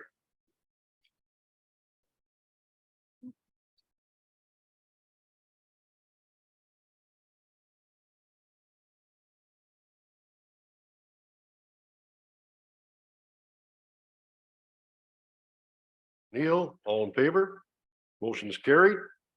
And we'll move on to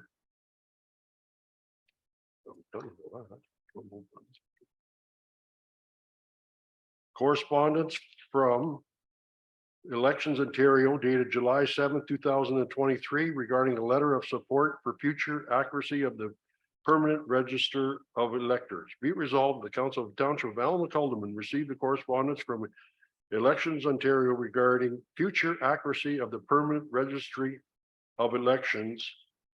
Receive it for information. Could I get a mover and a seconder for that?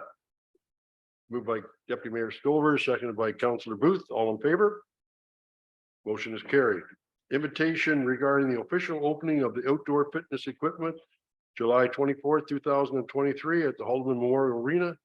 1076 County Road 2, Grafton, be resolved, the council of the township of Almac Haldeman received the invitation for information. And further, the council invites residents to attend the event on July 24th at 12 noon at the Haldeman Memorial Arena at 10766 County Road 2 in Grafton. Can I get a mover and a seconder? Moved by Councillor Booth, seconded by Councillor Ainsworth. Any comments? Very nice. Go ahead, It was- Councillor O'Neill. It was very nice, and I was very pleased to see so many members of the Recreation, Culture and Community Development Committee who showed up. So that was nice. Good. Further comments? All in favor? Carry. Next, we have correspondence from the Roseneath United Church Council dated June 26, 2023 regarding request to place and maintain a personal carry supply box on township property. Whereas the Roseneath United Church Council requests that the township of Almac Haldeman allow the placement of a personal care supply box on township property on the northwest corner of County Road 45 and 24. And further, that the church advised that the personal care supply box would assist individuals who may be experiencing homelessness and or another one in need by providing dental and hygienic care products free of charge and would be accessible 24/7. Be it resolved that the council of the township of Almac Haldeman permit the request from the Roseneath United Church Council under the following conditions. The church shall obtain approval from the manager of public works regarding the exact location for the box placement. The church shall create appropriate signage for the box as outlined in the correspondence. The church shall maintain the supplies within the box and regularly check the area around it to ensure that it remains clean and free of litter and debris. That the church shall provide a contact name and contact details to the township so that staff may alert the church regarding any maintenance issues that arise. The church agrees that the program will be piloted on a trial basis for 6 months, after which time township staff will evaluate its effectiveness.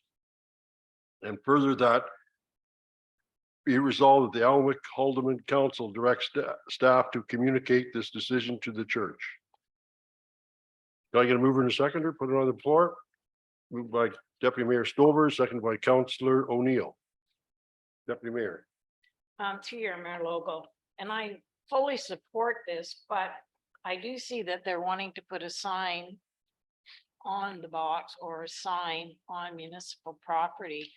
And we don't have our sign bylaw yet with exemptions in it, so I'm just wondering where that leaves us. Councillor O'Neill.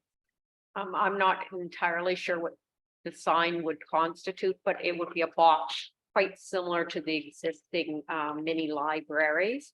And I think the sign is on the box itself. Now, I mean, technically, it probably Signed does on. constitute a sign. We can tell them just to put flowers for now if you like, Joan.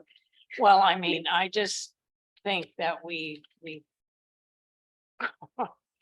when I read the sign part of it, I just don't want people to think we're playing favorites. Councillor Booth.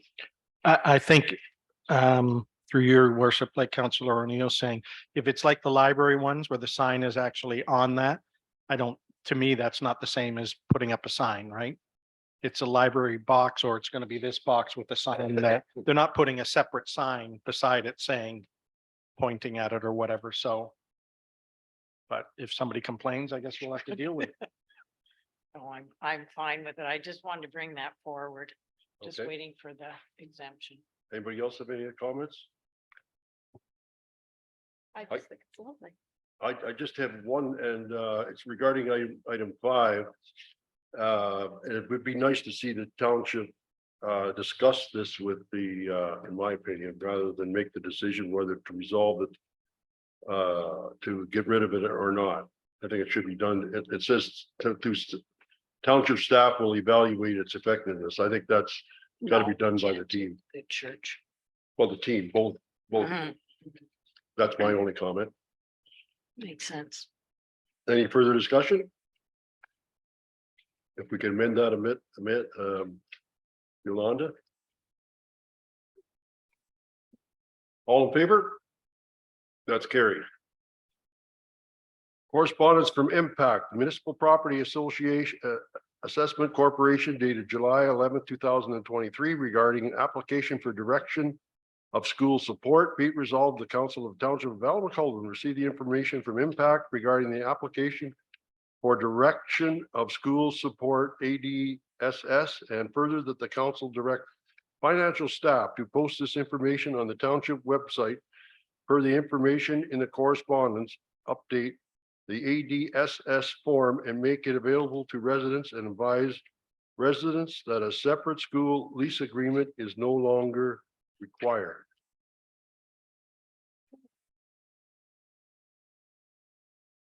Anybody want to move that?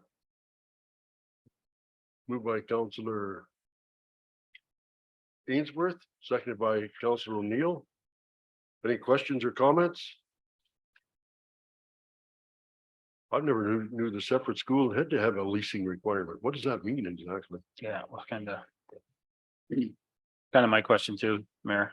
Yeah, Maybe, Todd, you know what If we that get- means? because also I think they want us to put on our website, which we've talked about put on our website, the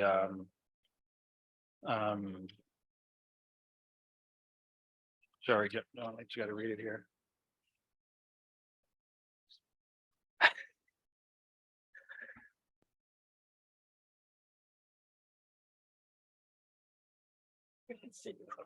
Yeah, Yolanda, do you have any no, go comments ahead. on it? I'll look it up. No, sorry, I don't. So in order for school support to be other than public, you either have to be Catholic or you have to request it special. And I believe they probably needed the lease agreements in the past to prove that they were separate school supporters. Because normally everything is public school unless you indicate differently. Yeah. Oh, so the lease is, no, it's a separate school lease agreement. Does that mean the property owner or the property person or the leasing person or the school?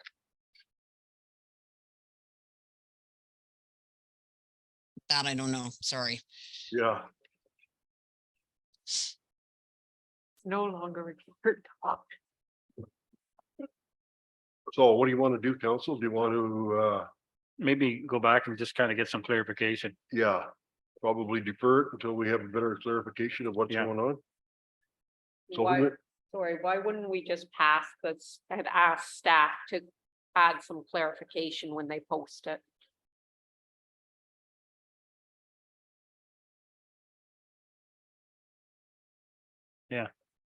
we can do that too. Yep, Pat can do that. Okay. That was your, who moved? I had Councillor Ainsworth move and Councillor O'Neill second. Okay, sounds like you are agreeing, Councillor Ainsworth, Yes, that will approve and ask council to just, pardon me, ask staff to just clarify that for us.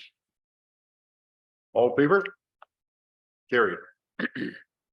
Correspondence from Impact Municipal Property Assessment Corporation dated July 11th, 2023 regarding is your property taxpayer, whereas the council of the Township of Almacolin received the correspondence from Impact regarding property assessment and municipal property taxes.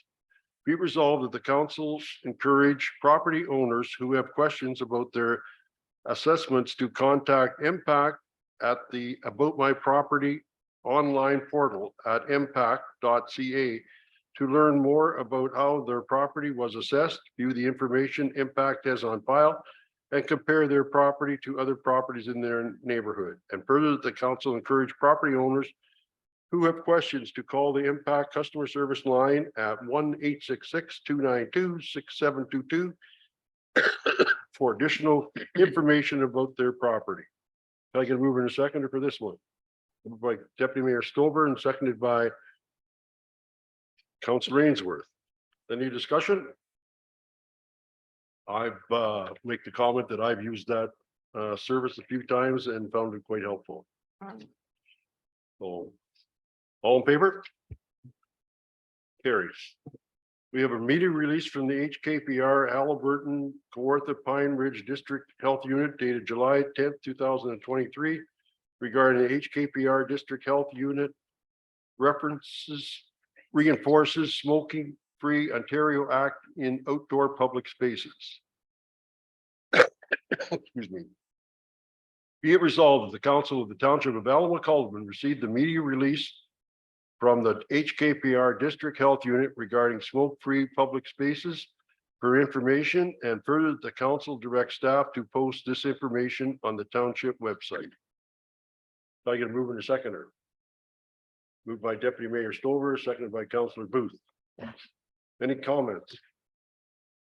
Go ahead, Councillor Deputy Mayor. Through you, Mayor Lobo, do they have signage? Because I don't think our parks have this signage where smoking is not allowed or is prohibited. There is parking at the Ball Diamonds. There's I'm gonna say at least one, I know, most of the backs of the back catchers stands like have Says at no least smoking. two signs. There is also signs on the back of some of the bleachers. That no smoking. It says, and it gets kind of ticklish in this concern. It says there is no smoking within 20 meters. But if That's not you, what this says. where it gets confusing is, I don't know for sure, but they're posted within 20 meters of this particular behind the bench, for example, behind the bleachers. But I think it's probably supposed to mean 20 meters of the property line, What it says right here. like a school or anything else. Oh, does it say that there? Or does it say Says that? Within 20 meters of the perimeter of the community recreational facilities. So what's that mean? 20 meters of the perimeter? So 20 meters off the property, which means nowhere on the property, not 20 meters from Yeah, so they're from not, no, place. it's all prohibited. Well, that's interesting because Well, if you take, I'm just looking at well, I just that. want to make a comment, Joe. If you take a walk around the area down the Ball Diamond, you've got there's no places for people to butt their cigarettes, and they're all over the place in some places. And the HKPR, because I sit on that board, Yeah. I know that they have had their inspectors go into some Ball Diamonds and that type stuff, and they come along and say, okay, that's what the rules say. You're not following the rules. And they don't, it's an education purposes when they do that the first or second time. But I'm not convinced that we're following the Do they do that for the drinking also that says there's no drinking on the bleachers, no alcoholic beverages? If there's they're no- going for cigarettes, they might as well look. Might as well get both of them. Double whammy. yeah, there is no signs for that, I can tell you that. For alcohol? Yep. Yeah, there is on the bleachers. Oh, is it? Yeah, it says no alcoholic beverages on the, and then they're in all the dressing rooms too, but Yeah. just because you put a sign up doesn't mean that people follow it. Anyways, that's what they said. So I guess in my opinion, we should be asking our staff to take a look at it and see what they see.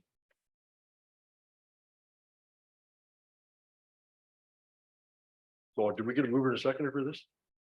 Yes, we have Deputy Mayor Stover move and Councillor Booth second.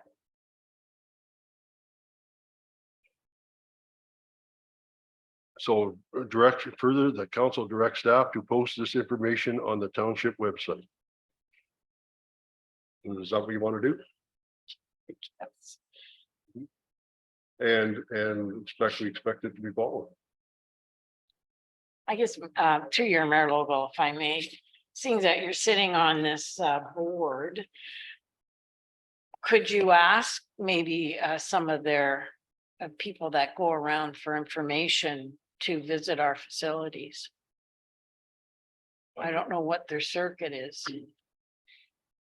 They, I don't know exactly who, they have several inspectors. Some specialize in checking the, this time of year for the, water, to make sure the water is publicly safe for public, swimming.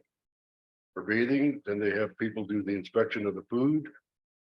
They have people who do inspection of the signage and all of that type of stuff. So there's definitely people there to do that. And we can, if you're asking me, I could do that. Ask them to take a look at our properties. When Or they're through doing you, that. your worship, or maybe ask them if they can even just check our diamonds and property to see if we have the proper signage up. That's a good point. Yeah, that would be. And good. they might they might tell us, we recommend you put these signs up and it's more enforceable, because I could see people saying, I don't see anything to. You have to go purposely to look, and that's what, after I read that, that's what I decided I would do. So, but they are there. All in favor? Carry. Bylaws. Bylaw number 78, 2023, being a bylaw. I'm going to read it. To authorize the mayor and the clerk to execute an agreement between the corporation of the township of Allenwood Holdeman and the corporation of the county of Northumberland IT management service agreement effective July 17th, 2023. And maybe we're going to defer that. Be resolved that bylaw 78 being a bylaw to authorize the mayor and the clerk to execute an agreement between the corporation of the township of Allenwood Holdeman and the corporation of the county of Northumberland IT maintenance service agreement be deferred at on this day, the 25th of July, 2023. I can move in a second, moved by Councillor Ainsworth, seconded by Councillor Booth. Further discussion? All in favor? And Mike, maybe we can get together either later this week or the first of next week with Nicole. Yep. And ask this question, and maybe if council has any questions, you can forward them to either Mike or myself. And we'll try and set up something next week. Yep, perfect, thanks. All in favor? Carried. Bylaw number. Okay, and the bylaw 79, 2023. Which is item 13 on today's agenda. And regarding the council appointment of a chief building officer or bylaw enforcement officer in the township of Allenwood Holdeman. I think we'll go into closed session before the end of this meeting and discuss if there's something that people want to discuss, because it does involve personal matters about an identifiable individual, including municipal employees. Sorry, Mayor Logal, I do believe that has to do with another matter. Municipal law enforcement officers, which I believe, Pat, if I'm correct, is that for the animal control? Yes. Oh. So in order for the animal control officers to issue tickets under the animal control, they need to be appointed as bylaw enforcement officers, otherwise the courts won't accept it. Pardon. Thank you for clarifying that. So bylaw 79, 2023, being a bylaw to appoint municipal law enforcement officers effective July 18th, 2023. Be resolved the bylaw 79, 2023, being a bylaw to appoint municipal enforcement officers be read and deemed to be passed this 25th day of July, 2023. I can move in a seconder for that. Moved by Councillor Ainsworth, seconded by Deputy Mayor Stover. Any discussion? All in favor? Carried. Thank you for pointing that out, Yolanda. Announcements and notices of motion that are planning related. Councillor Mary Catherine O'Neill. Good night. Mayor John, I don't think I have anything regarding planning. Deputy Mayor Stover? Well, to your Mayor Lobo, I have a notice of motion on here only because it was on last week's motion. So that's why I would go ahead. And it has to do with the audio and video recording of closed meetings. I think, would you like me to read that, what I have here? Yep. I Yes, please. respectfully ask that staff prepare a report on audio and video recording all closed council meetings. Please see the following information. June 12th, 2023, I spoke with Lauren Chi Hing, counsel, and I did clarify the D needs to be removed. She is an advocate, not an advocate. My original motion didn't have the D in there, so the D needs to be removed. At the council, at the Office of the Ombudsman of Ontario regarding audio and video recording of all closed meetings at council. Ms. Chi Hing advised that as of 2020, when she didn't have more up-to-date numbers for me, 25 municipalities are recording closed meetings now. And as I said, that is in the 2019-2020 Ombudsman's annual report under trends in cases, open meetings, and I have the link there. Ms. Chi Hing advised the following. Recently, the Ombudsman released a report to the County of Bruce in which he makes the best practice suggestion that closed meetings be recorded.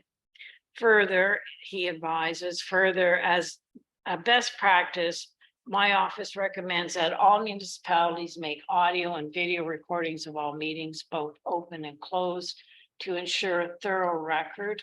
In addition, this provides a clear and accessible record for closed meeting investigators to review and insists ensuring that officials do not stray from the legal requirements during closed meetings. And the report below is for the Bruce County. So I bring that forward today as a notice of motion. And I would like just to ask Madam CAO when she could have the report back to council. We could do it for the August meeting, and if not, the September 4th. Thank you. You're welcome. And I have nothing else. Thank you. Councillor Ainsworth, Nothing at this time. Councillor Booth. Through you, your worship, they're not really planning related, but they're date sensitive. The first one is this Saturday at Best Western from 10 a.m. to 1:30 p.m. There is a conference, The Importance of Protecting Farmland in Northumberland County. And that invitation, I think, was sent by, I want to say, Albert Botha, I recall. So just a reminder, if anybody wants to attend that, it's free. And also just a reminder that this Friday, July 28th, at Centerton Park at 8:45 p.m. is the first movie, which is Super Mario Brothers, which is free and is put on by the Parks and Rec Department, right? That's it. Thank you. Thank you.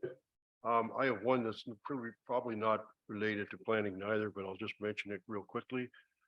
For your information, I expect everybody knew, but I didn't know until earlier this week that there's a new chief in Alderville.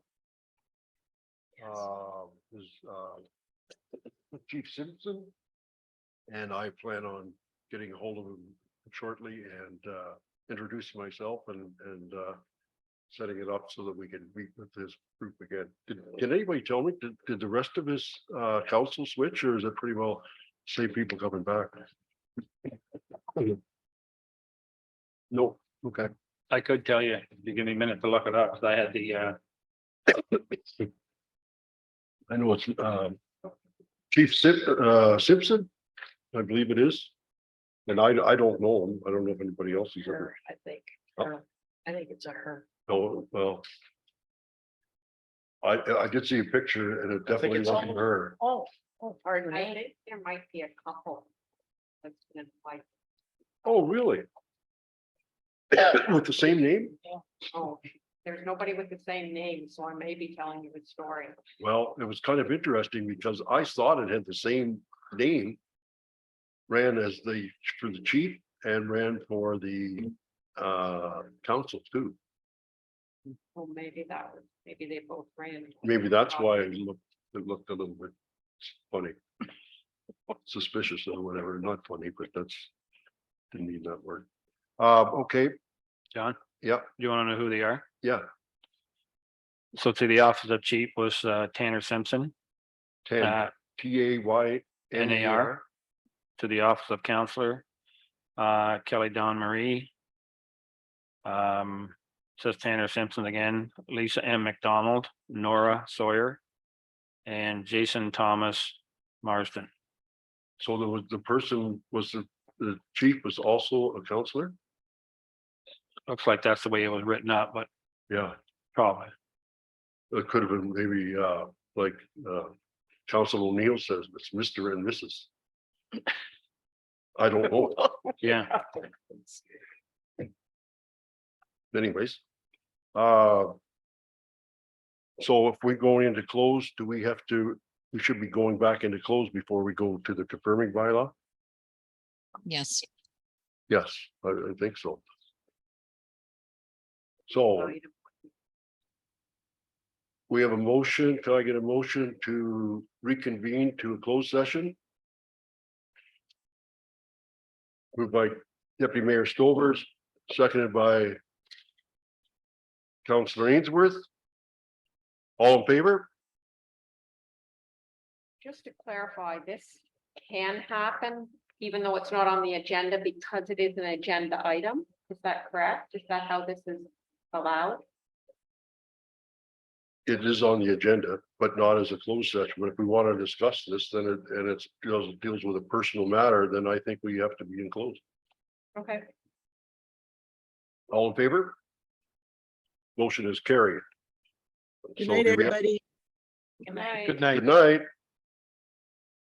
Hey, Pat. Not me. Oh, Pat's still here. Who's going? I just want to make sure everybody. Yeah.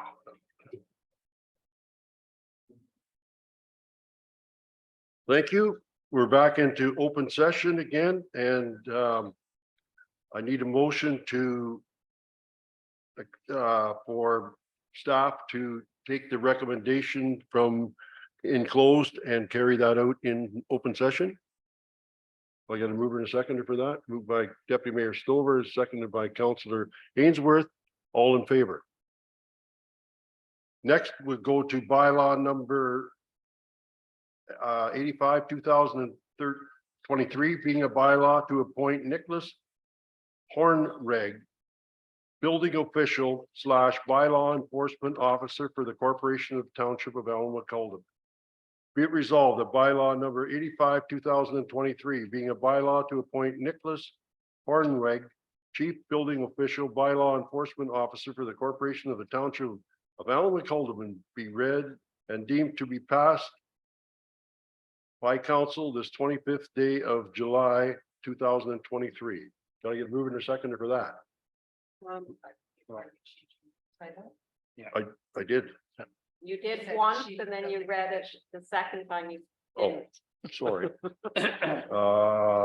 The first time would have been. Okay, thank you very much. Bylaw to appoint Nicholas Hornweg, building official / bylaw enforcement officer for the Corporation of the Township of Alma-Cullen, be read and deemed to be the decision of council this 25th day of July, 2023. Mover and a seconder. Moved by Councillor Ainsworth and seconded by Councillor O'Neill. All in favor? That motion is carried. And then we're going to go to, Mayor? yes, Through you, Mayor, do we need something to differentiate that the fire department's doing bylaws? Now that we've put Nick into this spot? That's a management thing and I've already dealt with it. Thanks, Pat. thank you, Pat. Okay. Item 17, approval of the confirming bylaw number 84, 2023. Being a bylaw to confirm the proceedings of the municipal planning meeting of Tuesday, July 25th, 2023. Be it resolved that bylaw number 84, 2023, being a bylaw to confirm the proceedings of the municipal planning meeting of Tuesday, July 25th, 2023, be read and deemed to be council's approval this 25th day of July 2023. Mover and seconder. Councillor Deputy Mayor Stover and Councillor Ainsworth, all in favor? Carried. A motion to adjourn. Be resolved, the municipal planning meeting be adjourned at 8:57 PM. Mover and the seconder. Moved by Councillor Booth and seconded by Councillor O'Neill. All in favor? That motion is carried. Thank you, everyone. Have a good evening. Thank you. Thanks.